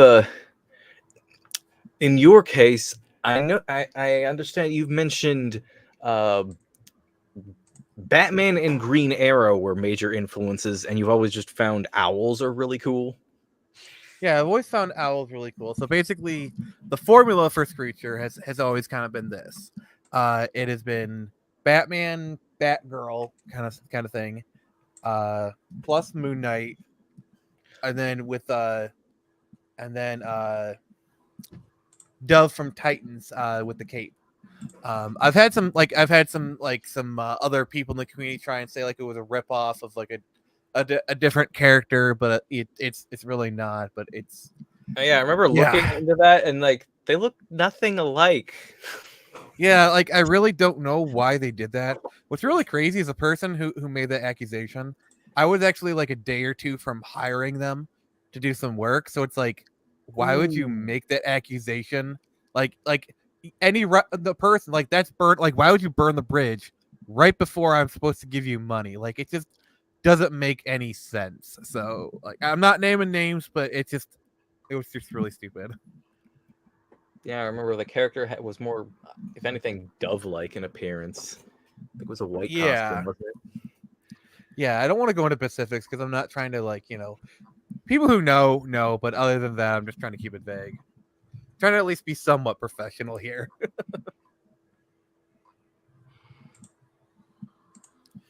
But yeah, you want to flip the pages, Lug? Let's see if yeah, I'm having to I'm sharing the images through the same browser. There's probably a way to make it so that it pulls up actual files. Well, what you could do is see here. You could go to application window, and like since it's a PDF, like either Acrobat or Foxit, and you'll share the application window for that, or you can do the entire screen. I don't know if you have multiple monitors. Nah, just the one. Well, it is my TV. I have my computer plugged into my TV. I've just started doing that ever since I got my gaming desktop. I made a big swap. I kept the same computer for I believe 14 years. A Windows Dear 7. I God. skipped 8 entirely and just jumped right to a 10 as my first gaming desktop. Had to figure out a bunch of things like having like 4 different drives at the same time, and had to plug it into my TV out of necessity because it was just flat out incompatible with my old monitor. And I was like, yeah, you know what? I like having this gigantic screen, so I'm just gonna stick with that instead of buying the like $300 monitor I'd have to get otherwise. But looks like we got someone else in here who has been quite instrumental in getting me a huge jumpstart in progress with my own project. I'd like you all to meet, well, I guess another certain ice lady here. We got Lady Snow. Hi. I'm What sorry. up? We got 2 ice ladies here. I know. I Hello. saw that. Look at how famous y'all are. It's just so. Look at your little faces. Just look at y'all. That's so cute. And here's the cool thing. I have a cold, so like I'm really sniffy. And then my baby goat died because I was taking care of him. But I said that, so that's why I'm late. I'm sorry, but I just wanted to come on to say that Nick is super cool and Screecher's super cool. And I was kind of there when Screecher started. I think you sent me one of your first concept arts for Screecher. Isn't that right, Nick? I think I may have, yeah. Yeah, you did, because you had just been on for Samurai for your Samurai 200, and I was like, "Holy cow!" And you showed me Screecher, and I was like, "This is a really great concept." And so, do you remember that? I think I do actually, yeah. Yes, thank you. I'm so glad I'm not just demented or something. And it's like, No, I diagnose you with awesome. thank you. That's if I ever lose my mind, remember that part. That's awesome. But yes, I just wanted to come on real quick to say you're cool and you're cool and you're cool, and that's awesome. You're awesome. No, you're you're awesome. more awesome. No. No. Okay. Well, if we're gonna do this, The consensus is we are all awesome. Yes, the consensus is you are all awesome. You have such awesome work. Really, honest to goodness, when I see you guys, what? No. What? You're breathtaking. No, you. I'm like, I want to do the Dominic. So I saw that moment live at E3, and I lost. Did you really? Yeah. That is so cool. Oh wow, we got ice, snow, and snowball. I was watching the Cyberpunk E3 presentation, and Keanu Reeves walked down. That bit happened. I actually watched that live. That was so cool. Oh my gosh, I'm a Keanu Reeves homegirl, and I'm older than him, so I don't care.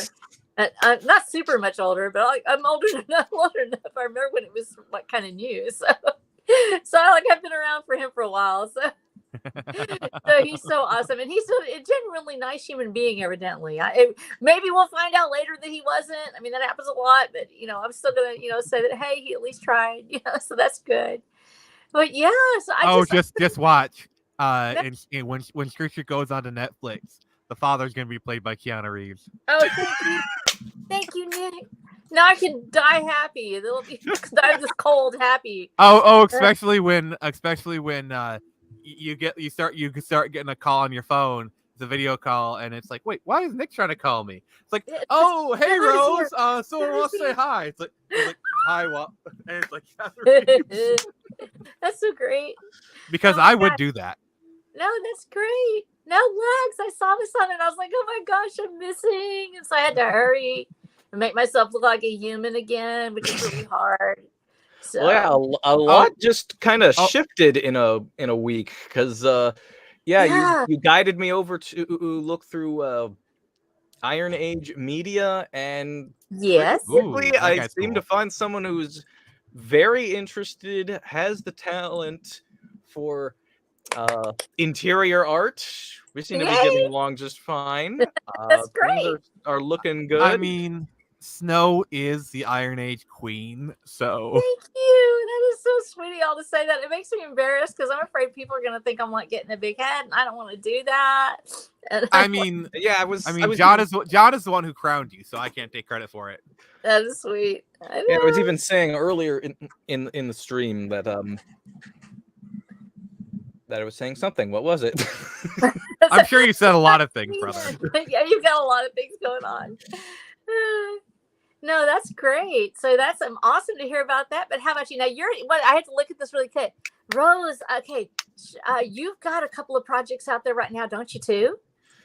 Yeah, just one. I work on a comic called Division 5. It's a it's a sci-fi comic. The Too Long Don't Read version is Yes, I've seen it out there. Oh, thank you. Appreciate it. Fangirl squeal, fangirl squeal. Oh, thank you. Too Long Don't Read is Archixet, which is the main male character there, the gun. Uh-huh. He was trying to find a cure for Cosmo's plague, which is causing humanity to go extinct. And he finds a woman named Winter, the main female character there with the ice, who is immune to it and becomes obsessed with her. Aw. And we all think that's really cool until it really happens, but still, it's awesome. It's like, Yeah. when he's really cute, it's awesome. It's like, or when he's interesting. That's the main thing. And guys, don't listen. You don't have to be super cute, like like really cute. You can just be interesting. Okay, we can. Or Okay, have confess. like really beautiful blue eyes. That helps. Yes. Oh my Yeah. god. Too bad it doesn't have those. Yeah. So the confessional time is, and Rose will probably back this up. Rose will probably back this up. The dudes that you will see that if you would not give them a second glance, if they talk to you and they say exactly the right words or they say something interesting, it's like the light goes off. I mean, why do you think? That's okay? That's my husband. I mean, yeah, really. I mean, why do you think comedians always have the hottest wives? Like, look at Kevin James's wife. You don't like. I guarantee you, she's not there for his looks, maybe for his money, but definitely for his personality. Like, Kevin James is probably a really funny guy, and he seems like a nice person too. So Yeah. I can see why like all the hot girls are all over him. No, it's an interesting phenomenon. And so I was going to say, in that storyline, it's got a lot of people now are like, oh, you're writing a storyline. It's not going to be good, or it's got this toxic. No, we want people that we're interested to be interested in us, to really be interested. And of course, it's it's a balancing act. So I love it when you got this cover on here. Oh yeah. The colors are fantastic. Now, did you do the art on this as well?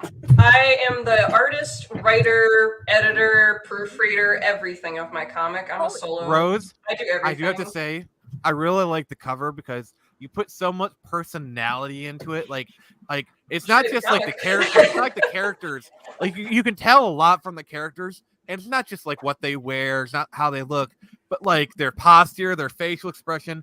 That says more about the characters than any visual, like any other visual aspect. Like it's like I can tell by the woman, like the way she's looking, the way she smiled, that like she's a little bit mischievous. Whereas like the guy, he's kind of hunched over, he's probably a little more cautious or whatnot.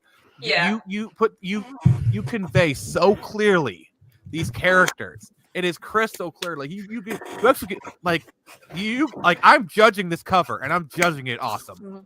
Oh, thank you. Yeah, like he's got his gun out, like he's ready to be. He's doing some kind of official business here. But he's still like that whole winter obsession you were talking about. You can see that. You can see he's kind of getting distracted from the job. The further the comic dives in, the more obsessive he gets and territorial of her.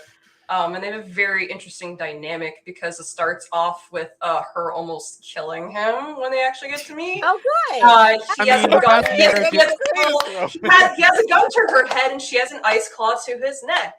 And I mean, aren't the best marriages based off of attempted murder anyway? I'm saying there's an interesting story. It's not just the best love stories don't start off with they saw each other and immediately fell in love because there's parts. There has to be conflict then to tear them apart. Absolutely. So how did you meet? So tell me, how did you meet your mother? Oh, she tried to kill me. I make that joke all the time. No, Well, it's and funny because she also becomes very interested in him as well. The more they good. So interact there's and talk. mutual. It's Wait, it are you becomes saying there's mutual. actually character development in the series? Yes, there's actual romance. Holy it is crap! It's an actual slow burn sci-fi horror story. Awesome. Wait, And, did you say you actually like? Does it? Am I reading this right? You actually put effort into writing. You actually put effort into creating good characters. Nobody does that anymore. yes, But they you do. Well, and I wanted I'm to being say, facetious. I wanted to say this because I'm half blind anyway. I really can't see very well. I'm going to have to get it way up close to me to see it. And I'm looking at Nick's too. When I saw yours, Rose, one of the things that interests me is I actually see the color composition first because I have a hard time with detail. The Me color too. composition on that was fantastic. Oh, are you I'm vision challenged. Are you too? Yes, I got glasses on too, and my strongest thing is as being a colorist. Like, I love working with colors. That's my favorite thing, working in art. So, and that's the thing a lot of people tell me they notice first, and I'm just like, good, because that's what I like doing the most. It was actually that diagonal where you took the blues up and you went diagonal and then across the top of the screen. It composed it enough that it draws the eye immediately in. And in fact, we're seeing some of that same thing here with Screecher here on this panel, where you have that explosion of purple across the background, creating that cool backdrop for a hotter foreground. And it's easier for me to see. And so I think that one of the things that really has helped me in my journey as a sight challenge person, in this case, and I've just had surgery, so some of it's going to be sharper for me now. I'll be able to see some detail finally. But one of the things that's really cool is that it's actually made me more aware of what thumbnails look like to a lot of people. And so we see it on the big thing because we're making art as an artist, and it's right up front. I use Procreate and I make it huge. I make it big. Yes, right Procreate's a great program. That's the only reason I could have illustrated this time, because I did 125 by hand last time, and it was all graphite and paper and a pink pearl, like pink pearl eraser. And this time I'm using Procreate, and it's a lot darker and sharper because I'm able to see better and I can blow it up. So seeing these in the big screen, you have to shrink them down to a thumbnail to really see what they look like as our readers are going to see them. And so it's interesting to see that color composition, how it makes it pop, especially with contrast. And so those right colors where you're actually, because a lot of people want to make them matchy, but it's hard to see the thumbnails. So in this case, we're actually able to see those thumbnails pop, especially with her red cape right there, billowing behind her like that, and her head against it. That's going to make a great thumbnail because people are going to be able to see Screecher's face first. And you can see it so clearly, just even with a purple background. Like somehow she doesn't get lost in there. You can see her clearly. What I'm saying. That's just Xevious definitely knows what he's doing when it comes to this kind of stuff. Yeah, it's just that really popped for me, and for so many of them, it's hard for me to tell. In fact, I'm not a color artist. I do a little bit. I mean, I did like a couple of color things for my campaign, but I'm not really. That's why I have a color artist for my covers, and she does these really big street art things that are easy for me to see, so I can tell. I like to hire people who know what they're doing. So yeah, color is important. But yes, I just wanted to say that I saw it right away. And I was like, holy cow, I can actually see that. And same thing here. I can actually see this even from this distance. I can tell who it is. So congratulations on making iconic characters, and especially Screecher, because of her face being the way it is, framed the way it is. It's easy to see. It's going to be easy to give her identification. I actually have gotten a lot of compliments on the character design, and I actually have gotten a bunch of fan art. Like, people told me Screecher is kind of fun to draw, so I'm actually really pleased with how the character design turned out. No, it's fantastic. Guys, I'm gonna have to go because I'm gonna have to probably sneeze here in a minute. I hate having a cold. I hate it. Yeah, Thank you for the compliments, though. I deeply appreciate it. It was very kind of you. No, and so you do your lettering and everything else too, then, right? Yeah. If Lug has a page, he could pull up. You can see it. Lettering is hard for a lot of people, and people don't realize how hard it is to actually get the fonts and everything right, depending on which font you're trying to use. And I hand letter a little bit, but that's because I learned actually how to do it with ink and a nib, actually as on an ink pen, where you dip it into it. And so, but it's really hard. It is so hard to get it looking right and to get the weight right and everything else, all the serifs and everything else. So if you can do all of that, you more power to you. Oh my gosh, that's hard. Yeah. It's Well, I because don't. I was explaining it earlier. I don't have the financial means to afford like anything. Yeah. So I'm a housewife, and I've been unemployed for the last 3 years. And Cool. I have a lot of, and I have a lot of. So I don't have like any financial means for like any assistance whatsoever. So I was like, I gotta do everything myself. No, it's one of the fastest ways to do it. I wouldn't have started illustrating again as much as I was having trouble seeing, except that I wanted to make this character sketches, and when my editor saw it, she was like, "Well, just put them in the book." And so I was like, "Oh, okay."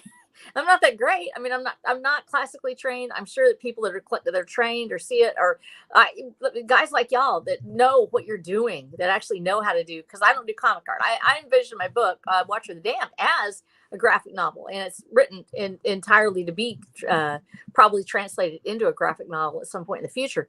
But I'm an illustrator, which is different. You said you have one panel and it's illustrating a scene. It's not having to tell the story so much. It's illustrating one scene, and it usually is clipped into a chapter. So I'm always sort of worried when I have artists like y'all on, because I'm like, I know that if y'all see my stuff, you're going to be like, she's really pathetic, isn't she? And I'll be like, I'm sorry. Oh heck no, no. You know, I meet so many people who are just like, I can't really draw that well, and I just pull out my old DeviantArt storage images of my old Sonic the Hedgehog fan art I made as a 12-year-old, and I'm just like, don't you worry, we all start from somewhere. Sorry to cut you guys off, but I do gotta hop. I got my stream at 6 p.m. I should have left a few minutes ago, but it's all good. But I love you guys. I think it's fantastic, and I want see you guys later. Okay, and I'm gonna have to go, so I gotta sneeze. But Lugs, I am so proud of what you've done with this. This is so amazing, and I'm so glad you found some artists and people. And are you going to be doing this every week? I'd like to. Let's see what happens. But yeah, I was trying to tell you about how. Yes, tell me. Yeah, the plan was that I'd try to write out the script for every issue of the first arc before putting issue 1 into production. Then I somehow got an editor much faster than I was expecting, and that happened. So that started to push me to speed things up. And now I've got an illustrator and a potential backup illustrator for like some extra art that the main interior artist might if things that he might have a bit of trouble with. So having a sort of backup for some of the extra out of the ordinary stuff. So now they're getting restless and they want to draw. So now I've got all these people who seem like they're just relying on me to get started, and I gotta finish the rest of the script. I'm having so much fun with this issue 5 script. Well, this is what you're going to be able to do, and it's all about. I hate to say time management because I'm the worst at that. I usually stay up at night and do it. I stayed up last night and finished. I've got an edit that I'm doing, and I have to get it turned in. But I usually stay up late at night. Probably, Rose, you end up doing the same thing where you're trying to do something and there's kids or there's dogs or there's something else. And I always stay up late and do it. And so I'll be up at like 3:30, 4 o'clock in the morning. I think I slept like maybe a couple hours. Well, no, it's not. And I was sniffly anyway. So it makes you feel any better. I got up for 5 a.m. for this podcast. I live in Japan. I should probably give context. Yes, I live in Japan, so like my time zone is super far ahead. Get yourself some pinkish purple context to look like winter. I know, yay! No, that's fantastic, and I'm so glad that you were able to come on here with me today because I was feeling so bad. I was like, oh no, if I'm missing it, what's going on? And so I was like trying to put on lipstick or something so I wouldn't look like I was dead. And which I probably am. So it makes you feel me better. The reason why I don't have my camera on is because I literally got out of bed and I messaged Luck on Twitter like a few minutes before, and I was like, "You got a link?" like my hair's a mess. I'm just wearing pajamas. I look dead inside because it's the morning. Yeah, she popped in just as I was trying to put together a thumbnail. No, that is so cool though. I love it. And you guys, this is so fantastic. Lugs, what's happening with you? And Rose, you too. The fact that you're actually creating this impressive. Hi, Deathwish. Hi, how you doing? I love you. Oh, Lost Kingdom. Lost Kingdom has come along great. I actually had read all of it, and I think that it is a fantastic story. I love it. Turned in very few actually errors in there. And so I was very impressed with the work on that. and I actually wrote Nick a little like a review on it, and sort of because I know that it's not out there yet, so I didn't want anything to go out there as spoilers. But ask Nick to show you, and if y'all need something bigger, let me know. But I was really impressed with it, and I thought it was a great storyline, and a lot of heavy father son, not father son. Let's put it this way: father son character type storylines actually in there that were very very moving. I thought that it was a big deal and love the redemption arc. So I won't give any spoilers, but I think it was great. So good job on Lost Kingdom. I was very proud of what you did. Good job. I love Lost Kingdom. I thought it was a great storyline. And so I assume you're talking about Nick and you working on Lost Kingdom, because Nick has Lost Kingdom that he sent to me. Is it the right one? I want to make sure. If I have 2 Lost Kingdoms, let me know. Because I have had that happen before. Somebody texted me and said, "Do you like?" And they said a story. And I was like, "Do I have that yet?" And I looked and I was like, "Oh, it's online. I'm going to buy it on Amazon." And I clicked it, and it's a different author with the same storyline. And I was like, "Oh, this will be great. I'll be able to review it." And I was like, "Oh no, I haven't put it out yet. I sent you something like 6 months ago, and I had to go pull it out of my mail, and sure enough, it was there. It was the same story title, but a different author with the same story." And I was like, "Oh my gosh, I got to tell him that it's already out there on Amazon." So I can't see my thing. Is that what it said? Oh no. So I'm hoping I got the right person on there, because Lost Kingdom was one that Nick sent to me, saying he had done. So let me know if you've got Lost Kingdom also, that I have the right one. So Death Wish, make sure you get in touch with me in my DMs over on Twitter, so that way you can talk to me. If you got a Lost Kingdom also that I'm supposed to be reading, let me know, and we'll make sure that we get that one out there too. Oh my gosh, I hope I got that right, y'all. Did I mess up? Did I do a terrible thing? You did amazing. Thank you, I appreciate that, because I gave you a follow on Twitter, yes. by the way, Snow. Oh yes. Yes, I can check out your stuff. Cool. Oh my gosh, thank you. I appreciate it. Yeah, no problem. No, I love it. And I'm going to go ahead and get Division 5 too while I'm at it. I think that it'd be great. I think that I love supporting other artists and other writers. I want to do it. It's really hard because you get broke real quick. I have good news for you. So when I made Division 5, it's intended to be 100% free to read, and will continue. Yes, and it's continuing to be 100% free to read. Excellent. I just did my first Kickstarter ever in my life, and it was about 500% funded. With this. Holy cow, good job. Yeah, so that was the first time I ever ran a Kickstarter, and the only reason why I ran it was because I wanted to get a physical version of my book. Yeah, I know. Like all the art and everything was done because I already did it. It was just a matter of like, "Hey guys, you want like a physical book?" And everyone's like, "Yeah." And I was like, "Okay." And I expected maybe like 25 people to back it. I didn't expect like 114 plus people. Oh, comics are hot right now, and people love it because they can see it. Like I did a Fund My Comic. It didn't really fun because it happened the same week as Maui, and I was like, "Go give to Maui, give to Maui." You know, I'm a terrible fundraiser, and I already got it written anyways. It was just so I covered the cost of my publishing, so that was good. Oh yeah, yeah. That's the method I've been thinking of using. Just make sure the essentials are outright done. Yeah.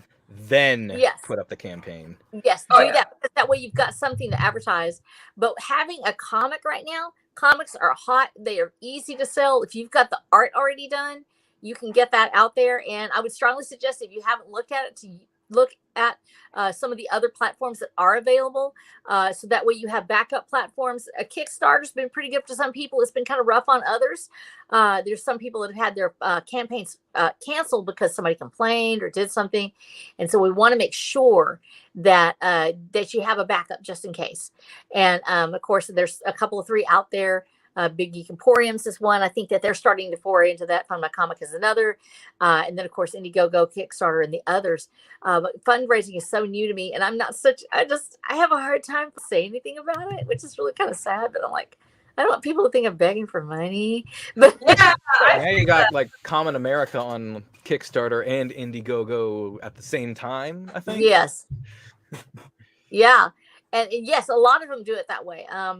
In fact, you have to be pretty big to be able to do that. Yeah. Do both so that they don't just Yeah. get like I'm split definitely in not half. big enough. I'm definitely not big enough to do that. No, I'm so excited that it went well for you. That is amazing. And I think Lex, the same thing for you. Just get the art out there, get that first couple of arcs done.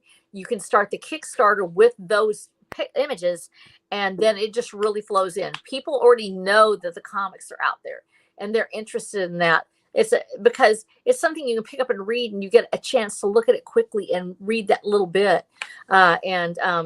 With novels right now, it's a lot harder because a lot of people won't pick them up and read them unless they know the series is finished, because they get so invested in the characters. And when you have something happen like Game of Thrones, where it never finishes, or just it's not going to happen, and people get upset. So like, I'm not reading until I do it. So we haven't even really marketed my novels yet. I haven't done any advertising or anything like that. We just sort of talk about it while I'm in the process of writing whatever 15, 18 books. So many books. Yeah, it's funny you mentioned novel, because just a little context about me too. I'm currently, like, my health is not well at all. I'm I can't even draw right now, but I will eventually get better. Oh, it's all good. Yeah, I've been like this for last month. Just dealing with a lot of health stuff, but because of my health, I've been working on a novel version of my comic, if it ever comes to the day where I can't draw again. Yeah. So I'm doing it to where I have weekly chapter releases on Tapas for my novel version of my comic that people can read. That is so cool. Let me see what you got. Do you have my DM? Do you have a Twitter or anything like that? Yeah. I sent you a. Oh, you did. Okay. Oh yeah, follow. I have this. I have a page of hers she sent. Shared. You were saying that you were wanting to check this out, so yeah, let's have a look. You could see how this all comes together. Ooh. I did all the video effects and everything for this trailer. Cosmos Plague. Oh, nice. I can't tell you how long I've been working on finding a solution, a cure, something, anything really. That is, until I met you.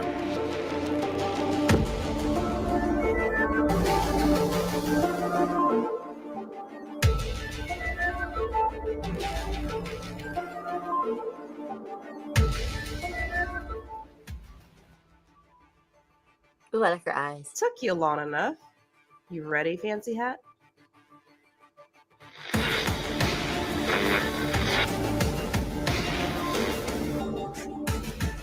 What a fantastic trailer. Oh, thank you. No, that's great. Yeah, I want to see this because I love novelizations. But if you're me, I said I can't do comics. It's hard for me.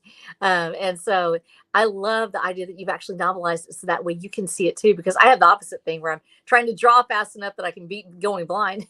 So that way I can yeah, I'm having the opposite experience where it's just like, because right now I'm suffering from like severe critical deficiencies. Like I barely have vitamin D. My B12 isn't even like half of what it's supposed to be. So my nervous system isn't functioning, like a lot of stuff like that. And my muscles just give out even from like drawing like mundane tasks. So I'm working on trying to recover it right now, and then I can draw again. Okay, yeah. So you've already. I'm not going to give you any advice because you probably already get a ton of it from people. But I've had friends that have that issue, and the B12 is critical. It's just one of those things that if you can't absorb it, people don't realize you can't just. If you can't absorb it, there's something wrong. Then you have to be able to balance everything else first, and then you can absorb the B. And so you're having to deal with it sort of like a building block at a time. Oh yeah, and then like the other. Well, I found out with my doctor why it happened. So I lost 113 pounds in a year and a half. Yeah, I said I didn't want to be morbidly obese anymore. I gained like 4 pounds back since I started doing like therapeutic correction. But I was like 300 pounds, and then I dropped down to 185 in a year and a half. No, good job. Yeah, but it's tough on the body. Yeah, so I didn't realize a year and a half of losing that weight was too fast. Because they usually say like 1 to 2 pounds a week, right? Yeah. And I was aiming for about 2, and apparently that was too much. I found out me losing the weight is what depleted a lot of my or made me super deficient in like so many things. Oh well, now you have a great chance of getting all that back. So all you have to do is just take it easy. Put those nutritional building blocks back in there. Make sure you build them back the right way. And I'm sure that you've got a nutritionist working with you. But once you get that set up, and you can avoid a lot of that long-term damage that some people get because they don't ever look for that. They think there's something else wrong. They think, oh, I'm depressed, or there's something else. Yeah. It's really that building block. So congratulations on finding it. And they're probably expecting you to make a full recovery. You're not that old. You're able to get this all back, and you'll be healthy. You'll be able to do all these things. So congratulations. Oh, thank you. Yeah, well, just call the context. I'm 28 years old. And Yeah, you're a baby. Yeah, I feel like I'm a baby compared to like a lot of people I talk to now. Oh, you are? Because I'm 60 years old. I'm like, You 1, do 2, 3, not 4, look 5, like 6, that. Wait. Oh Yes, my I am. goodness. Yeah, No, you Yes, I you're am. looking great. Looking great for 60. Oh my god. No, it's really sweet for you to say that. I don't feel that way most of the time. I just like because I've got a degenerative eye condition. It's called keratoconus. I also have macular degeneration, but I miraculously it sort of receded. I was taking some supplements that actually are signed for it that are vitamin A. And I got that. So I managed to halt or stall that out. Oh, that's awesome. Right. Yeah, but the keratoconus is another degenerative eye condition that I have, and it's the cornea is thinning out. So I have big astigmatism. So I don't know. I gotta get everything down. I gotta draw it down before it's too I know, late. and I've got to draw it. So it's really important for me to get my storyboarding and things out. Unfortunately, I've already got my art written. So illustrating those, having those character studies and things ahead of time help me because it's setting up that framework for the graphic novels and for the comics, and eventually for the TTRPG that we're planning, which is Wildlands, which is the 4th arc actually of the series, because it's Watcher, Wanderer, and Warlord are the 3 arcs. Ooh, okay. Watcher, Damned. And then the 4th arc is actually the Wildlands, which is the tabletop role-playing game, which just opens the world and people can explore it. And because I knew I wouldn't want this world to end, because when you really get to writing these things, you become so invested in it. And I love that some people are able to go out and they write multiple storylines. They have, I think, Lugs, you have multiple stories in your head, don't you? Oh yeah, that's been building up for far too long, and finally I'm getting to release some of the better stuff. Like even with this main completely original project I've had in my head since late 2014. Yeah. A plan kind of following in Phoenix's Talon prints. I'm thinking that after 3 issues, I may start a second series in tandem. Had no connection to the first, something more based in folk tales, more chill and episodic. So have these two That's so cool. opposites here. Got more over the top, extreme, crazy action comedy. That is so cool. Visceral, more kind of serialized story on one end that's all completely original, and then this more episodic, chill, all ages folklore kind of book running And that in was tandem. something that some of the Iron Age authors are actually looking for, is the ones that are family oriented in that respect, that not a family but all ages, as opposed to for children or young adult. It's all ages, meaning something more timeless, rather like Lord of the Rings. You could read it when you're 8, or you could read it when you're 80. My books, because of the content and because of some of the subject matter, are probably, I would definitively, my one of my people that I was working with, my consultant Melanie Callahan, said it's closer to the Dark Tower. It's got a lot of mature themes, so it's definitely like 15 and up. She would call it PG-13. It had to be, something that they would be ready to discuss, addiction, recovery, substance abuse, assault, things like that. People that are trying to work their way through those critical, trauma incidences in their lives. All my characters have something in their background that they are hiding or trying to work through, and it's difficult for them sometimes, and they have to talk about it. But for me, it's like I'm not a one story person. I've written other things, but this is the arc I'm going to be working on for the rest of my life, probably. And so this one set of characters, this one story, because it's so massive in scale, it's a Game of Thrones level type of story. And so it's Blaine Pardoe said the same thing when he was reading this big world with these characters in it. And so because of that, I'm so focused on like one thing. I know that when I get to the end of the arc, because I've already written it, what the ending's not written, but I already know what the ending's going to be. So when I get there, I'm probably going to like have to take a week just to cry myself to sleep. Yup. You already know you're there. And so it's really hard because that's like a family member almost. So these people are going to become real to me. And doing the tabletop role-playing game will allow me to continue to see the characters as they go forward from the arc, and to be able to know that that world still lives on. So I think I'm going to be really invested in that, and probably then later on in the graphic novels or the comic version of it.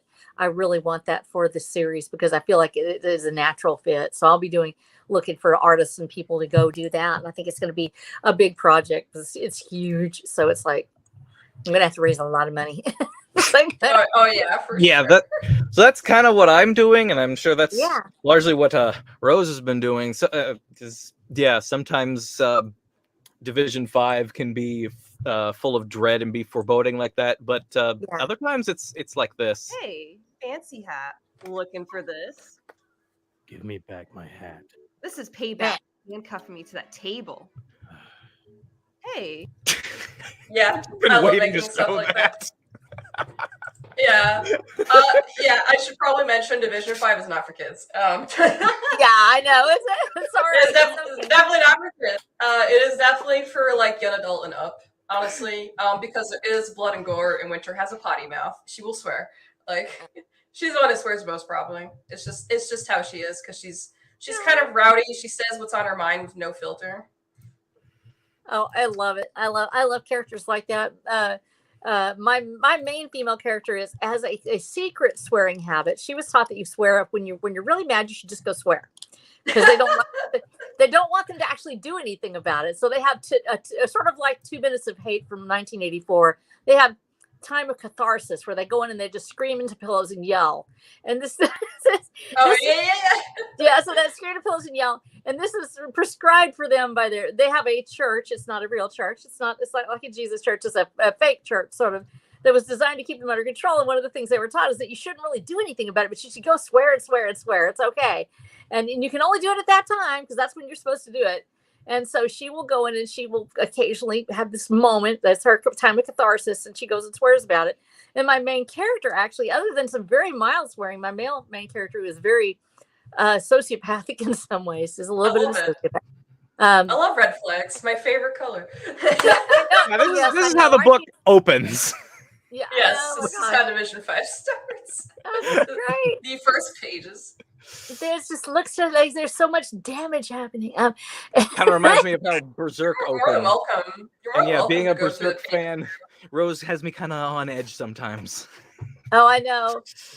Yes. Yeah. Anytime it's fun to see those sort of switched, because with my male character, he doesn't swear. He just does things. He feels like that's a deflection. It dilutes your anger. So you want to focus your anger into action, not words.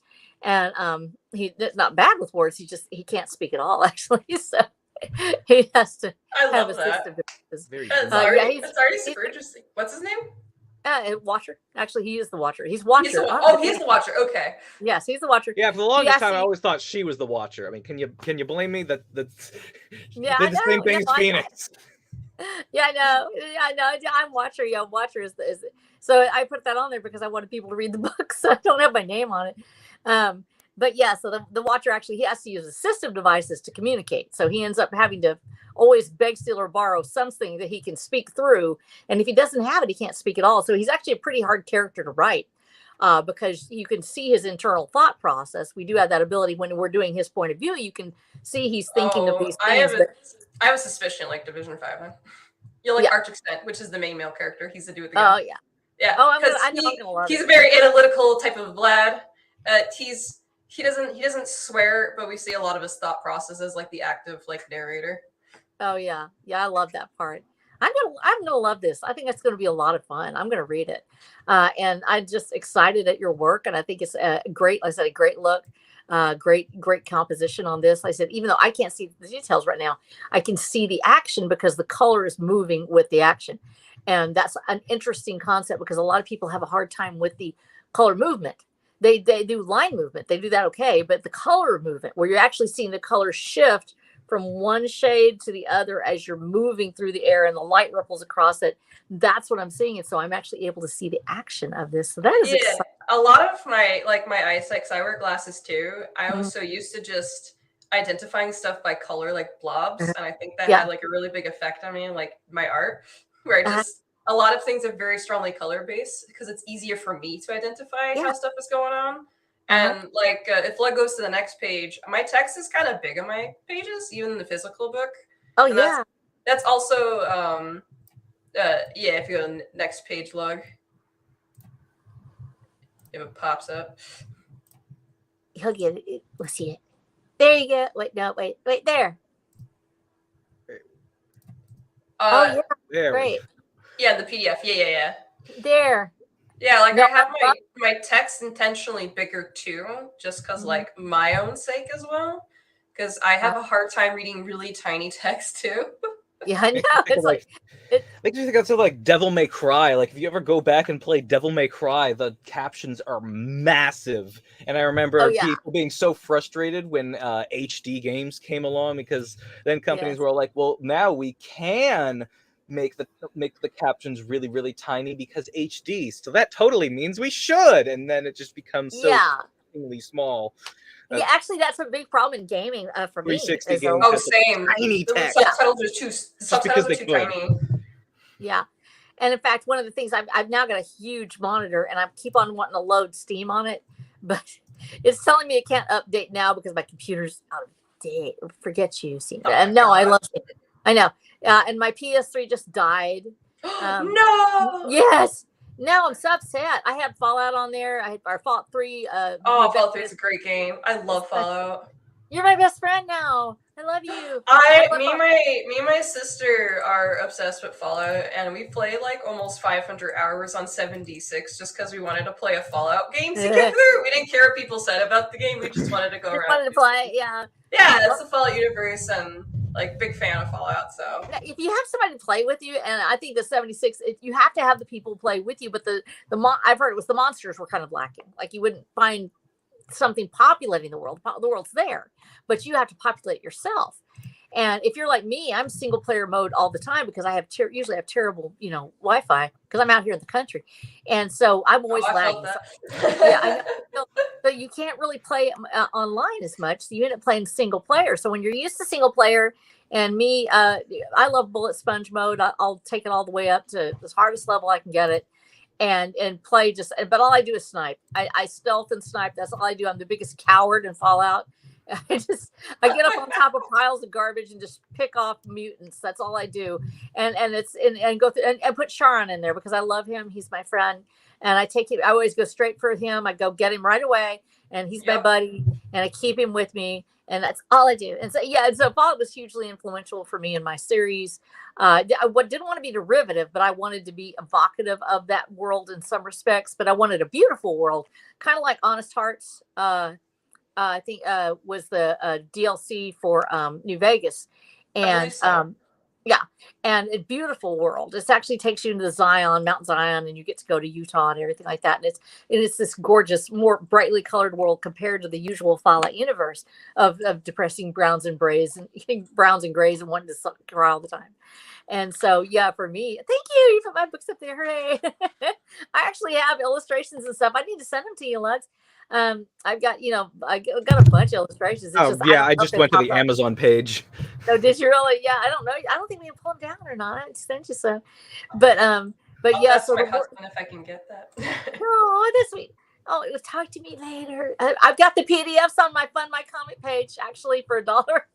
I was like, they're like $1 a piece. I made a video where I did that. Can you get I know how to send you my video.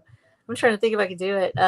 I don't know how to send it. I've got my buck a piece spiel that I did for for my Fund My Comic page, and I did like a Crazy Eddie video where it's $1 a piece. You can get them $1. And so I started that so I could actually sell the PDFs on the side because Amazon won't let you take it down to a certain level. You have to keep it at a certain price.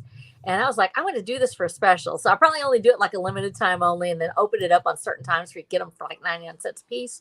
But Amazon will let you take them down lower than like a certain amount. And I was really surprised because I was wanting to take it down for a sale. And so in the world that I wanted it to be that same loneliness, that same evocative feeling of having to battle the world by yourself sometimes, and how you find people in it when there's not very many people left. But I wanted a beautiful world, and I wanted more of a wild land, so that we have the wild ones is what we have. Oh, And yeah.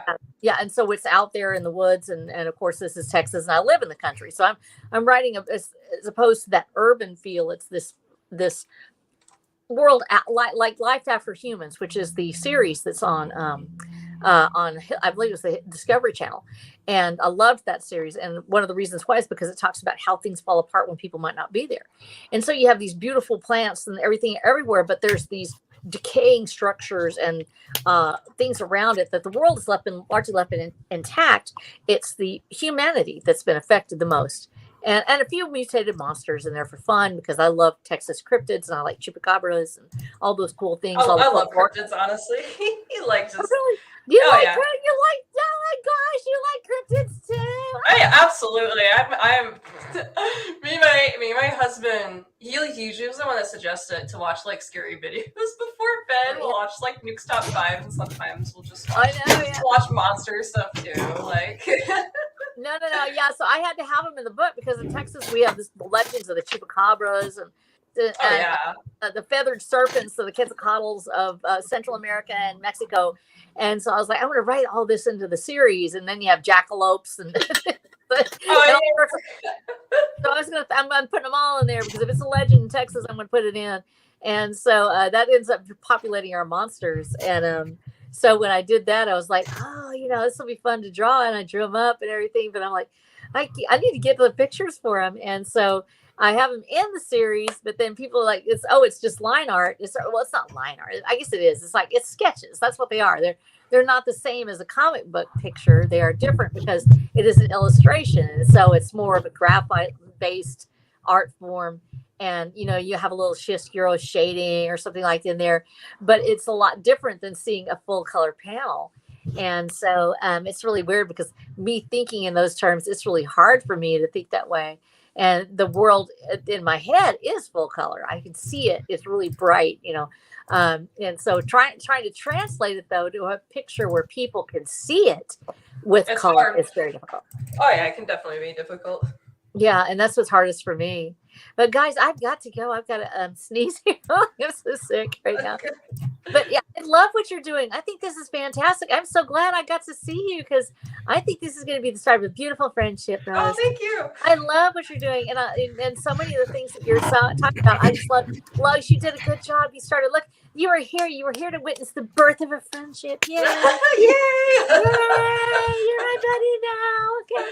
Yeah, and I get what you're saying about all the sketches and such, because Yeah. like I'm pretty sure I'm going to be storyboarding much of my own comic. Yes. Like previously my editor has like complimented my ability to block a scene, because like with the Good. old webcomic series I used to make, like as much as my illustrations are like they're coherent, far from professional, you could but I do struggle with like staying on model and such, but like I seem to be decent enough at like arranging the quote unquote camera and posing everything right. Like I can frame scenes nicely. I just can't draw them right. No. Well, everybody has a different. When you're talking about art versus comics, there is a difference. Art, the ability to draw something and say, "Here's this beautiful piece of I've done," and maybe it tells a story, or maybe it's just a picture of something. And illustration's the same thing. They are different than comic art. So comic art is movement on a panel, and it tells the story as it drives the story. And the words themselves are minimal. It's the unfolding of the scene. And so it's a whole different art form. So as a result, there's some of us that are decent artists. When I have enough time, I can, and I have plenty of, I can do, I have some things like a very flat or abstract style that don't necessarily translate well as a comic. Then instead they are an illustration or even like an illustration for children's books. I do more of that. That's more of my style. It's a very soft color style. It's not really suited for comic work.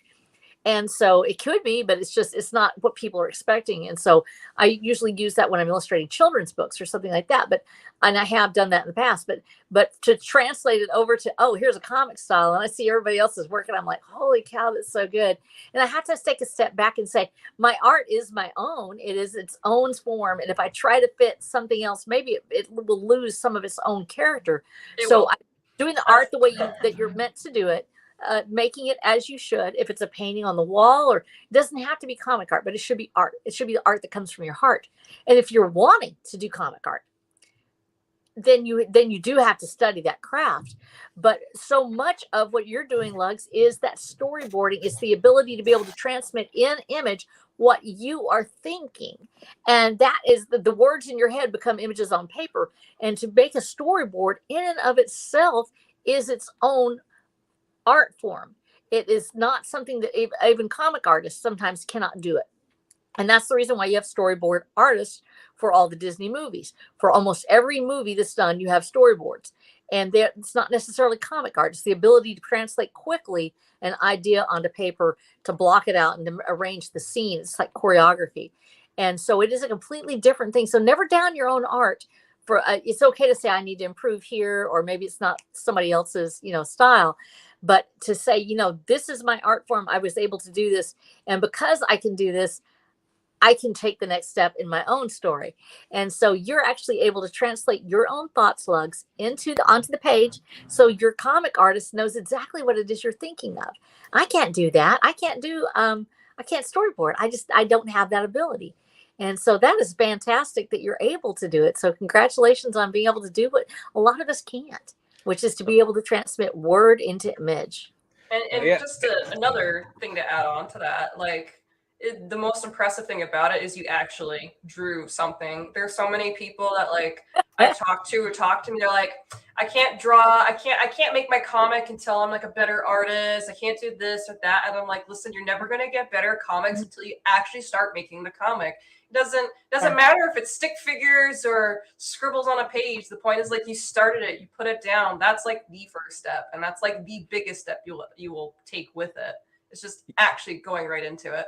Oh yeah, one was constantly living rent free in my head. Yeah, the creator of One Punch Man. Oh yeah. But yeah, it's just starting it, and the more you draw too, the stuff is it's just only going to get better. It was just I look at my first page of Division 5, which is what y'all saw, and then I look at my most recent page. Holy moly, the difference is big. Yeah, it is. It's really hard because I look at my first book that I did, and I hadn't drawn in years. And it was just the characters. It was character sketches, and I drew them out. And she's like, well, just put them in the book. And so we did. And so I think I've stayed pretty close to being on model. I have certain things that I do, but my style changes depending on whether or not the picture is comedic or it's descriptive. So I actually have different styles. And so there's times when they're in doing action that is actually more comedic in character and becomes more cartoonish. And then there's times when I'm actually doing a different character and a different scene entirely. And so finding the style in which I can say, do I have to have the same style each time? Some artists do and some artists don't. I've known illustrators that will do something that looks like it's a completely different picture from page to page. And so it's really hard because getting that theme for me has been the hardest thing. It's not so much staying on model, it's staying on style. And it's me not switching styles in the middle of the book because I want to do something funny and the facial expressions or things are different. And so I find myself drifting from I'm doing more of a portrait style to suddenly I'm doing a comedic, more of a cartoony style, and switching from graphite on paper to Procreate has changed the style too, because it's just different. It's more of an ink flow on mine. I'm finding out when I'm doing it on Procreate, and on graphite, of course, it's all completely. It's much softer. The contrast isn't nearly as great because it's just the nature of the medium. Yeah. You don't have that, and it translates completely differently. And so I actually warned my readers, and I took that when you do the video transcription where it does the time lapse, I made sure to do those so I can show my readers that I'm not using AI or an assistive device to use it. Instead, it is my art. It's just a different style because the medium has changed.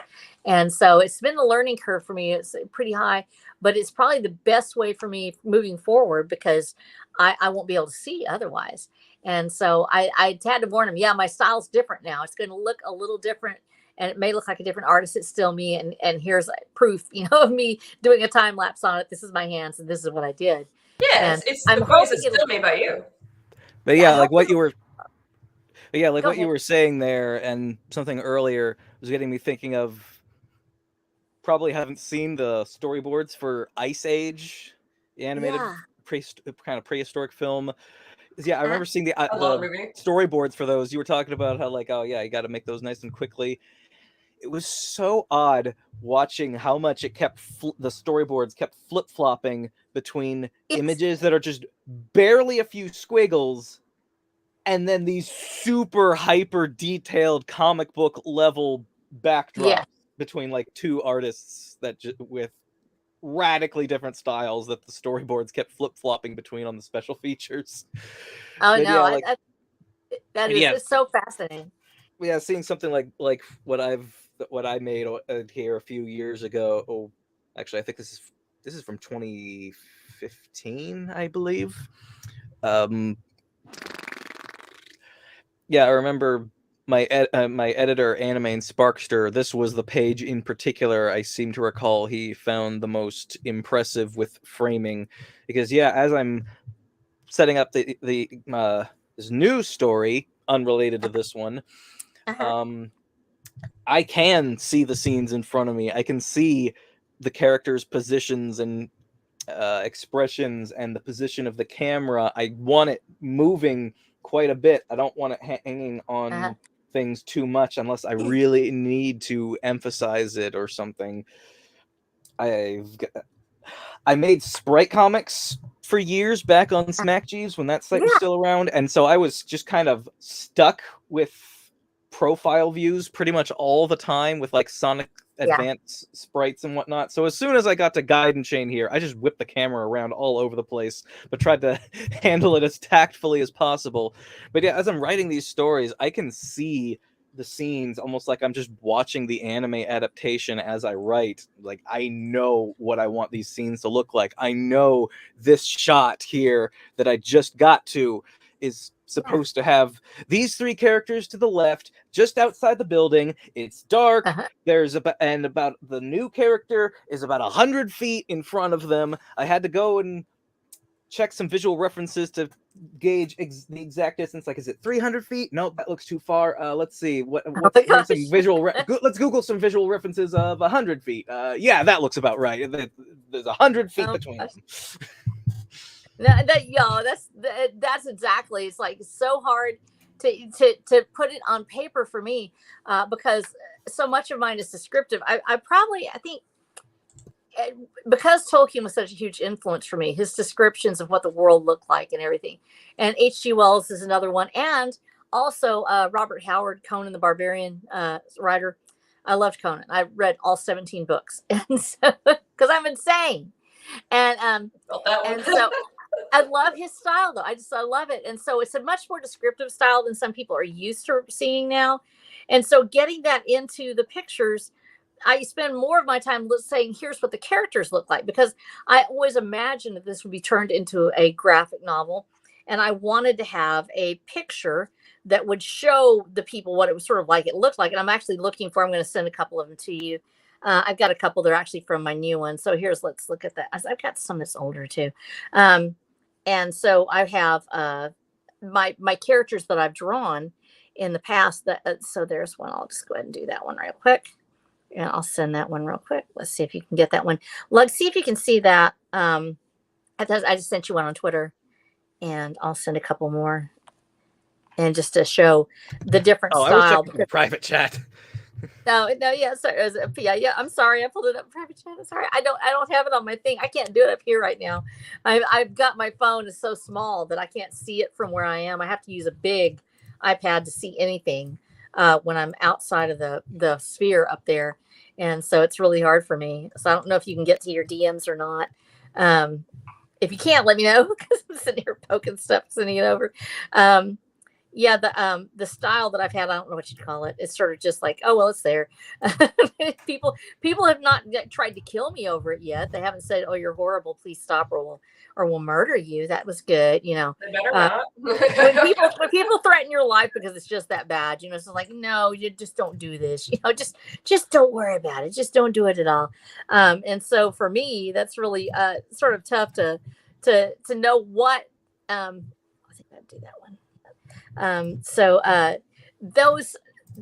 those challenges as an artist, as an illustrator, to go in and go, well, I want something that's you know, a good style that people can recognize it. I want it to be on model, and it's really hard because I have so many challenges to overcome when I do my art, and so I never really quite know what it actually looks like, especially since I have this condition. I'm not sure what it exactly looks like. I hope it's not terrible. That's the main thing. So yeah, do you have those? Did I send them to you? Did you get one? I was looking at your website because I went through your main link on your Twitter profile, RH. Oh. Yeah, I love your sketches. They're gorgeous. Oh, thank you. I'm so glad somebody likes them and it doesn't look horrible and you don't want to kill me or something. Because Oh my god! I fear that it's going to be like really super ugly and nobody. Oh my god! No, they're super interesting. I actually really like them. Thank you. That is so sweet. And the only color art that I've done so far, I'm going to have to find one. So the only color art, the first one I've really done, I did. I was so nervous about it because I'm like, there's all of our Comicsgate people and everybody up there, and they're so good at stuff. And then there's me. And so for me, and this is one that I did actually for, let me see if I can find it. One that I actually did. I hope it's the right. I can't tell from here, so I don't know which way it is. That's the right resolution. And so I finally did some color work, and I actually like wrestling. I'm sorry if y'all don't do it. I grew up around wrestling because in Texas it's a big part of the culture, and so part of the storyline is that that he has to take on his secret persona in order to move through society. He's in a very difficult place, and they have fights, and he takes on the persona of a luchador, Lone Star Libre. And so I made basically like a trading card for him as one of my rewards, and did that. So it was my first attempt to do actual color work. And I was really, really super nervous about it, trying to keep it on model, trying to make sure that it looked correct and still was in the style. And it's really tough because style is so hard for me to pick just one and do it. And it's something that's not, I haven't done it very much. And so when I do anything that's especially when you bring color into it, style sometimes changes. And so I was a little nervous about that. And it's so I really get scared. So now I'm going to show you my stuff. If I cry, it'll be okay. Just don't pay attention. I'm sorry, understand. Yeah, I know. I'm like, I know. I'm sitting here trying to see my actual thing. I'm like, this is what I'm having to do. Watch, look, it has to come up this close for me to actually see my own stuff. I'm like looking straight at it, and I still can't see what my picture. Yeah, my mom. She also has I think she has cataracts too, because she has really bad vision as well. She's kind of going blind, and she has like a giant iPad. She just puts up to her face when she wants to try to see stuff. So I totally get it. You know, she's struggling with it too, and I'm just like, it's all right. Take your time finding the thing you gotta find. Yeah, so, no, thank you. Because I'm like, it's something that I struggle with, and so yeah, when I'm drawing, it's fine. But if I try to send something to somebody or I do it on the air, if I can't see it, I'm literally like having to bring it way up here. Oh yeah, just so you can get a view of it. Yeah, so that's my first actual color piece. Hey, that's awesome. Does it look okay? Does it look okay? Yeah, of course. Oh, okay, you're saying that secretly. You'd be like, it's horrible, but I won't say. No, I that. promise you, I'm not judging. Some other background about me is I used to be a teacher, and I have a provisional license for grades 5 through 12 for visual art. I'm a preschool teacher. You're me. I would, you know, if I had the opportunity, I probably would have went to college to get a degree in education. Yeah. I kind of just went to college because my parents forced me at the time. They're like, you gotta go because you gotta get a degree. And I was like, all right, I don't know what I want to do. And then my guidance counselor came to me and was like, just go into game design because you like video games. And I was like, okay. So I did that. But I really love education. I would totally be a preschool teacher if like if I had the means to like get the Yeah. licensing and education.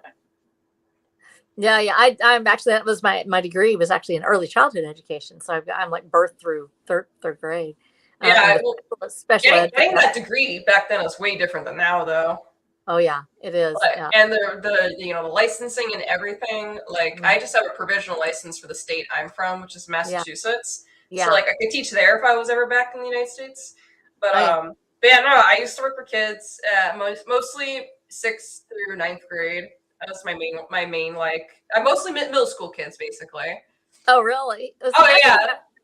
See, this is what I worry about. So this image, like I always worry, does it look too childlike? Because when I drew, I would draw for my classroom, and so everything has really big eyes. Oh, that's totally fine. A lot of the students I had, well, I also specifically worked with special education students too. Oh, you did. See, I got my minor was in special ed. Oh, that's awesome. Yeah, We're yeah, so I worked with a lot of sped kids, and no, like drawing big eyes and stuff like that was a thing. And I had a lot of kids who were the same way, who were just like, I don't know if it's good, and I'm just like, it doesn't need to be good as long as you enjoyed making it. And the more I hope that's improves, like I hope that's not the case here. So I don't know. Yeah. No, I actually no. You definitely have like I can see a clear understanding of like playing to the face and whatnot, like in their expressions. I know you're saying big eyes, like that was one thing. You're childlike, but like a lot of it is like I can see like the actual like line of action. Oh, good. Like, yes, like there's actual flow to it, like along his hat to like the top of like where his hand is, and I'm assuming that's her ear. Yeah, actually she has he actually is very good at sewing things. He doesn't say that very often, but he says when you're living in a place where all the clothes are basically falling apart, you have to put things together, and so to disguise her, he got some deer skins and he's put her in them, and so whenever she has to hide, she bundles down into the furs, and it looks like he's carrying some doe skins with him, and so that's clever. Yeah, he can throw her in the back of a truck, in a back of an old pickup bed or something, and she looks like she's just a bundle of furs. So clever. I like that. Yeah, so she pulls up the little hood, and she's got her little deer's ears on it, and so he'll sort of play with that around. He's thinking something. He's thinking he's going to get away with something here in a minute, but he has to try really hard for that part, because no matter what happens, they're always like 3 feet from other people, which really slows down any romantic action that's going to happen, because no matter what you're doing, you have an army of people following you. It makes it really hard to get a moment in. And so he's always just like 2 steps away from actually being able to do something with her, and he never can quite get finished with the whole part. So yes, it's a romance, and definitely, actually, I've been very pleased with the response from men, because it's a romance, but it's as Katie Room was saying, it's not sappy, it's not sentimental, it's more male driven in some respects. It's about that dynamic of the male female. Me? Yes, I am. Yeah, like that's kind of like my story too, where it like, I didn't expect. Okay, so when I made Division 5, I didn't intend for it to like get read by like anyone. I just kind of posted it up, and then people started reading, and I didn't expect it to like get more popular. And I would say it's more male driven as well, because like because we see more of the perspective, or like the active narrator is the main male character. Yeah, but it's also a romance, because like the 2 mains get together, and if you can't figure that out, I'm sorry, but like it's not a secret. Like I even post I post shippy art of them all the time too. But like something I noticed my audience is like most of it's actually male, which was so surprising, because it is a romance, but it's the same thing as you. It's not really sappy, fluffy, like that sort of thing. I think the difference between male and female romance, and I'll say this honestly, because I've read some Harlequin, I have a hard time getting into it, because I like action and adventure. Same. But at the same time, then I read Louis L'Amour, and it's like it's like big description of the gunfight. There will be like moment by moment, this bullet hit here and stuff like that. And then the woman, it's like, she was lovely. They kissed. I mean, it's like, that's it. That's all there is. Like, what do you mean that's it? What do you mean to do something about it? And it's give me more. Well, that's it. And so so a lot of it is because they don't know how to write romance. And one of the great romances actually of all time is, and nobody has probably read it, is The Virginian by Owen Wister, which was the first Western probably that we can say actually was written in 1894. I think it was released in 1906. And he writes this really detailed romance, has very little to do with lips meeting or anything else. It's the interaction of male and Yes. female. Thank And you. it's about this challenge between the characters, and it's challenge that makes the difference in a male-female relationship for a male reader. There has to be challenge there. There has to be something there that needs to be overcome. And one of the things that makes Watcher of the Damned unique in this respect is it takes place almost in a much like High Noon. It's almost moment by moment. It's picaresque. We go on the road with these characters from the time they meet until the end of the arc. There's not really a huge leap forward in the story. There's not a scene where you cut off and it's 2 years later or whatever. Instead, it's a story about a snippet of time that takes place, the arc that takes place during that period, and we go through the whole thing with them as they go from beginning to end. And so there's this almost moment by moment thing. So we don't really get to that place where they get bored with each other or you get married and then it's 10 years later and they're still in love or whatever. So there's this challenge element. And my male readers that have read this is that I was tricked into reading a romance and I liked it. And I think that's what you're seeing with yours, because it's about challenge. Yep. It's about the challenge. I'm this character, but I'm going to become more. I'm going to be more. And we've lacked that in some respects in writing lately, because when we talk about romance, it's become degenerative. Either it's just sex. Yep. Or the just dynamic. smooches, or guy just gets girl with she takes 2 looks at her and he just takes 2 looks at her and she's smitten. It's just instant. It's I'm like, that's not how it works. No, it's not. And even then, even if you actually are writing romance correctly, even after marriage, it's still there. There's the dynamic.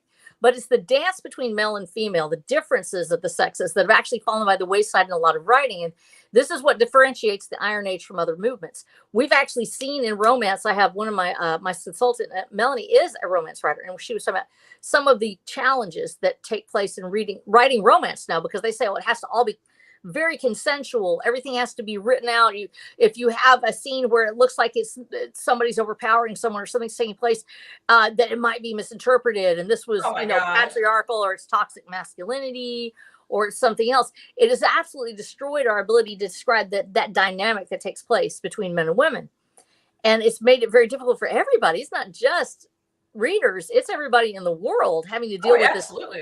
We have to change everything now, and you can't. You can be accused of terrible things, but at the same time, we want people to act right. Well, you have to have a hero in order to do that. You have to have somebody that's willing to back off. He knows he's done too much, or he's, there has to be a dynamic there that's a very delicate dance. And you want that male character and that female character to sort of display those things, but not be stereotypical. You want them to be real characters that still have that dynamic. And it's a challenge in today's industry to do it.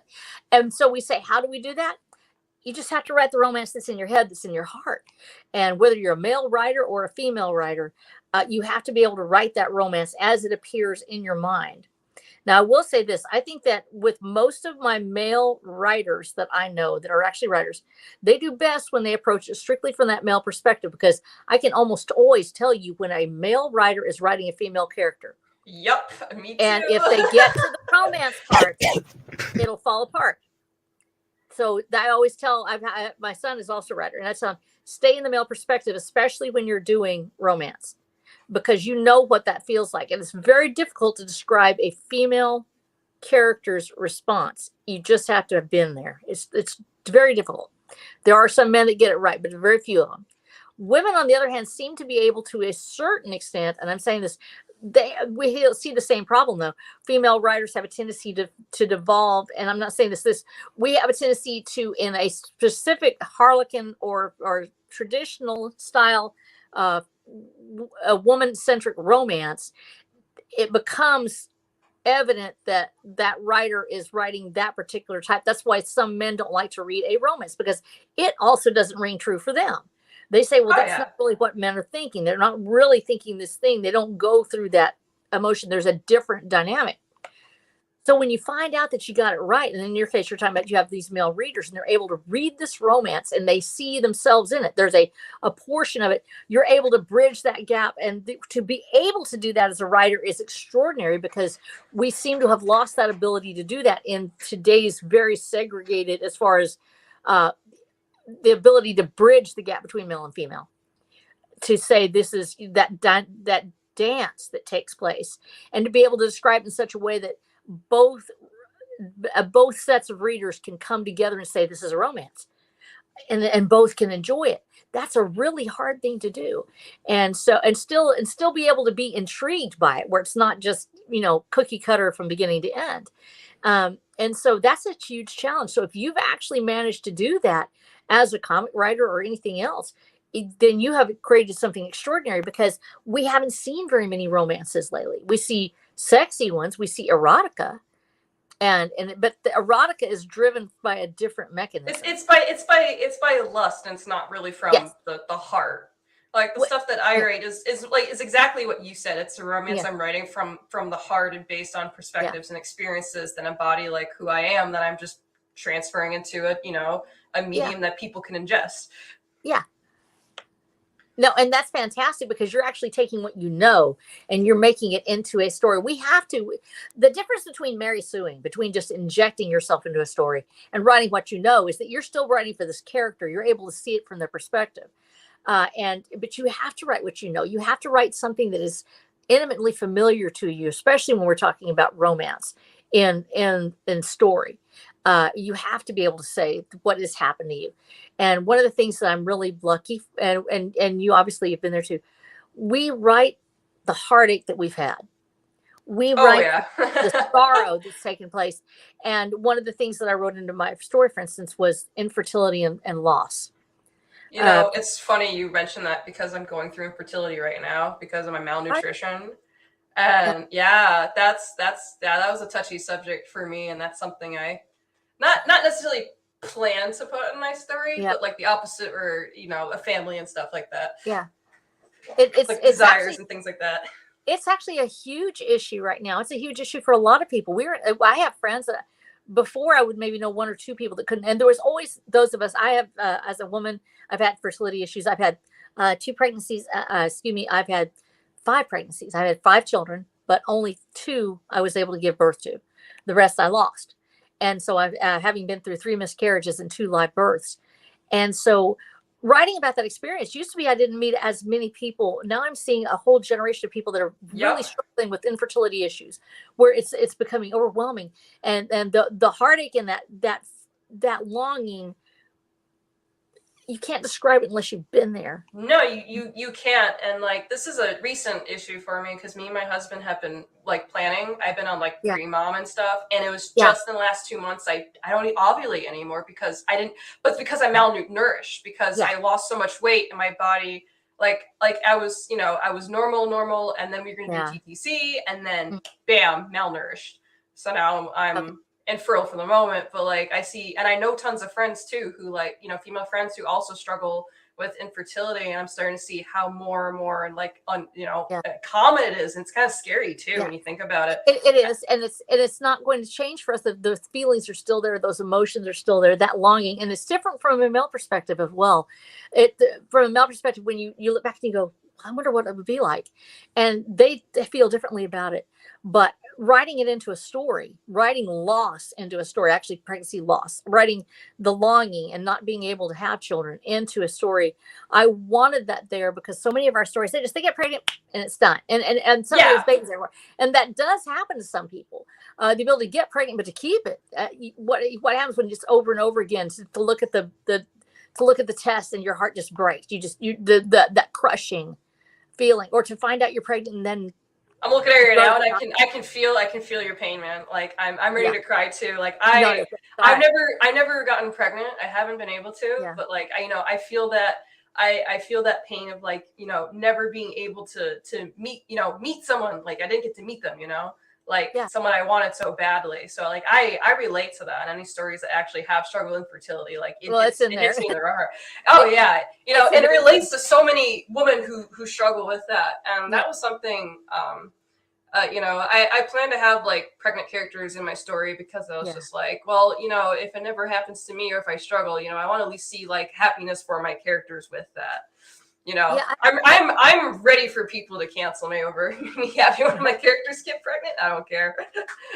No, I think it's great because we need to discuss it as well. Most of us want children. We want them. Yes. It's who we are. We can't help it. And sometimes people make us feel bad for mentioning. This is who I am. I want this. And when I'm in my family, where I've had several very dear family members that could not have children at all, and going through that and going through that process and realizing I'm still a whole human being, and there's a hole in my heart shaped like a human being that may never be there, but I still have my life. I still am a worthy person. I'm not based on who I am, whether I have a child, but I am that person. I want those things. And it's okay to say, I wanted this. I wanted these things. I want them in my life. And that is still one of the greatest of all things to ever do. And so it's okay for us to say that and to mention the hurt that accompanies it when that part of our lives can't be fulfilled. And so as that's part of this series is the longing to give birth and the struggle to try and get pregnant, to try new things, and to actually, a spoiler, to write in a miscarriage, to actually write it in. I rarely see that in stories, and it is insane to me that I rarely see it because it's such a common thing that happens. Yeah. Like, I've had family members who also have it. I don't know why there's more infertility, science-wise. But there's something happening. There's something happening that's creating a crisis. Yeah. And it's very difficult. We're very blessed, and in my family, we've seen it coming for a long time because we have a particular condition that goes what makes it harder for us to have children. But we see more and more of it. And family members that have been through it have now said, you know what, we're going to start talking about it. We're going to start talking about what's happening. And to say that this is a painful thing and to long for a different outcome and to go ahead and be honest and truthful about what sort of incredible obsession this is, to wake up and your arms ache because you want to hold somebody. Well, you definitely convinced me to read your story. So that's something, that's something I like deeply relate to because, I'm 28 and I want kids. I've always been a family oriented gal. So like, and okay. And to let you know that, yes, the story, this story may break your heart. I will not crush your spirit. And, I want people to understand that I understand that the characters, people have become so invested in a few of them that were just devastated when one of them died. And it was actually one of my villains, and they were still because the villain was interesting. That's the best.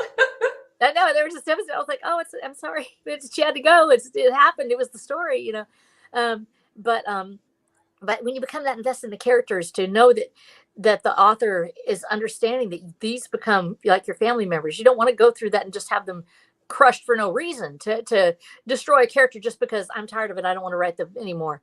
We've seen that with authors where we have characters we're invested in and then they're destroyed before our very eyes, and not in a good way. It doesn't lead to anything. It doesn't mean anything. It's just, we're getting rid of this character.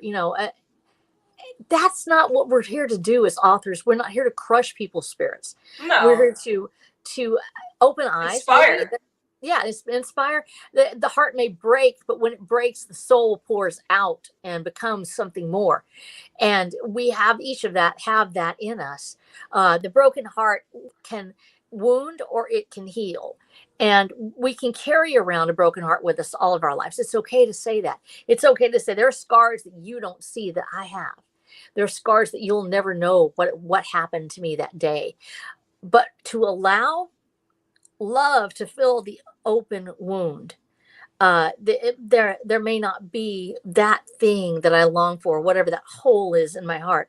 But I believe in God. I worship God. I say that God is a God of love. And when you allow love to fill that empty space of your heart, to know you're worthy of honest, real love, that who you as you are as a creation, as a human being, are worthy of love and unconditional love. You were created to be loved. You were not created to be crushed.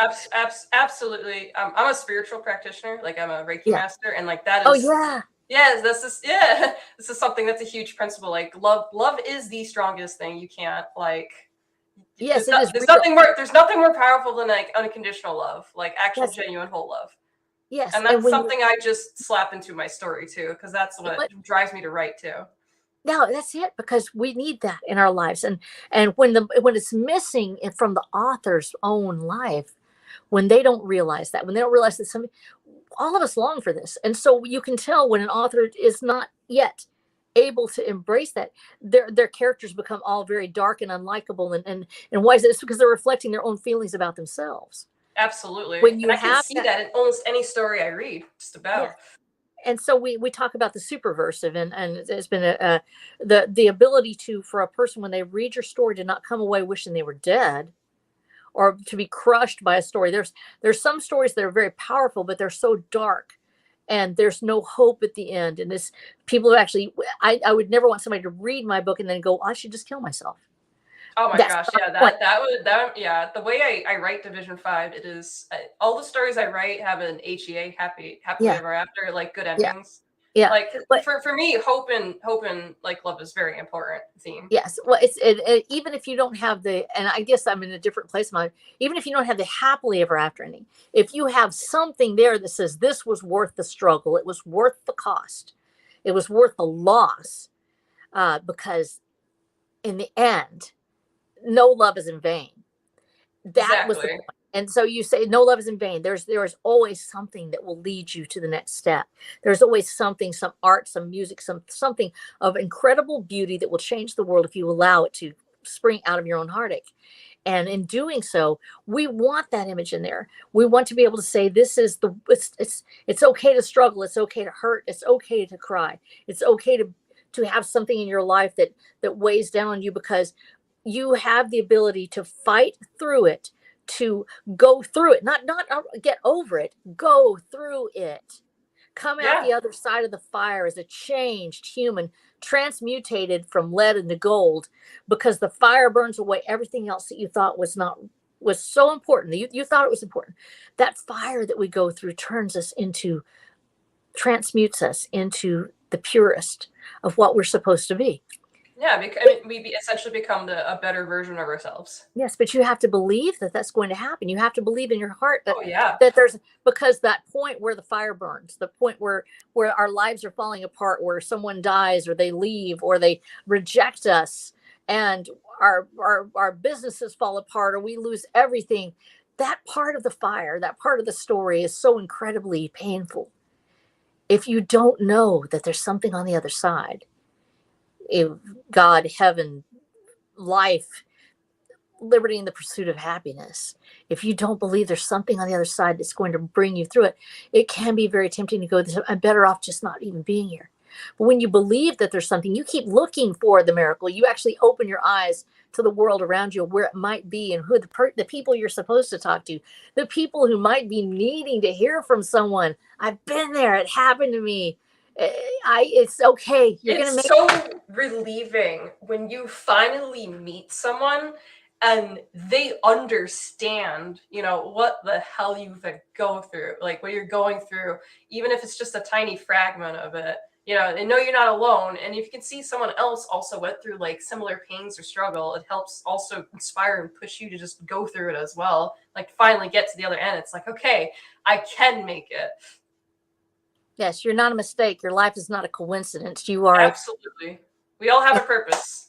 Doesn't matter, you may never know what the purpose is, but we all have a purpose on this planet. That is my wholehearted belief. We all serve a purpose in some and point. Someday somebody picks up you, the book you are, the character you are. Yes. Somebody picks up that life and they flip through the pages and they go, oh my God, she went through this. Yep. She made it. I can make it too. I'm going to be okay. And it's not even maybe words on the page. Maybe it's a picture you drew, or just the memory of someone that said, she was here. She did this thing. No life is in vain. No love is in vain. It's worth the living. It's worth it. And when you realize that, when you actually realize we're not going to just fade into nothingness, we aren't just forgotten. We are still here. My life still matters. Even if nobody ever knew I was, I still matter.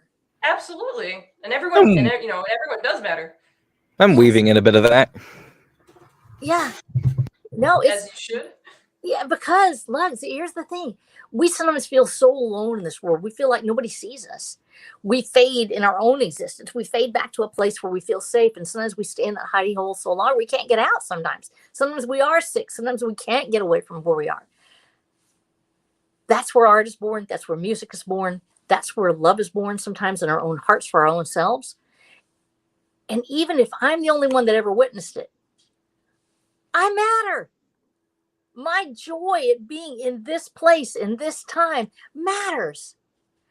If nobody else ever saw it, it still mattered. It still means something. Because I'm special to God, at least. And yes, I want my life to be shared with people. I want it to be around other folks. But the miracle of us as we are, who we are, the millions of years it took, the people it took just for us to get to this place that I can look at this set of hands and say, I lived, I was real. That's the moment.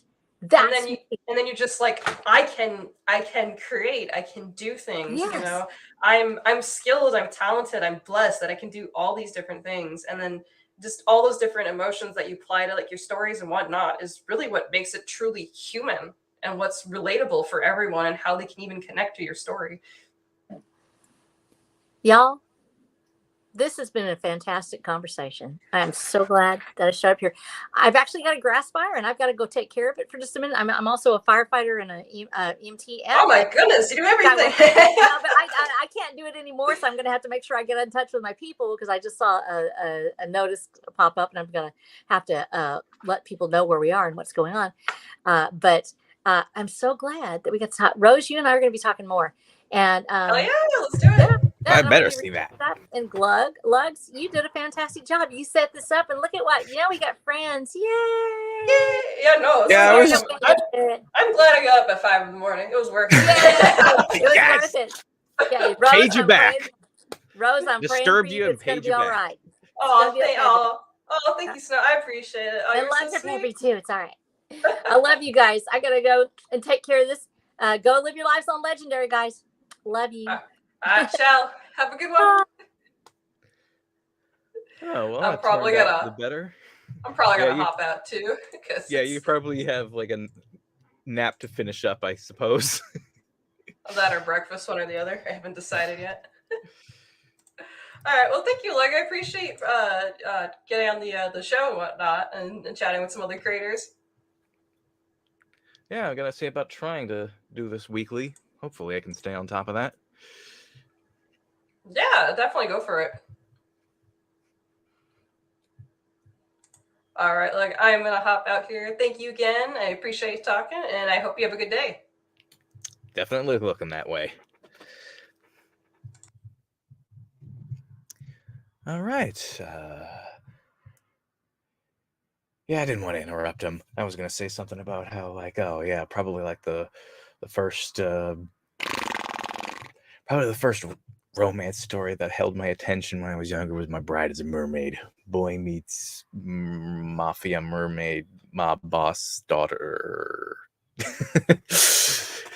But yeah, I did mention I got an issue 5 script to write, and my potential illustrators are getting restless. They want to draw, so I better not disappoint them. I gotta get back to work. Whew. This Iron Age is getting exciting.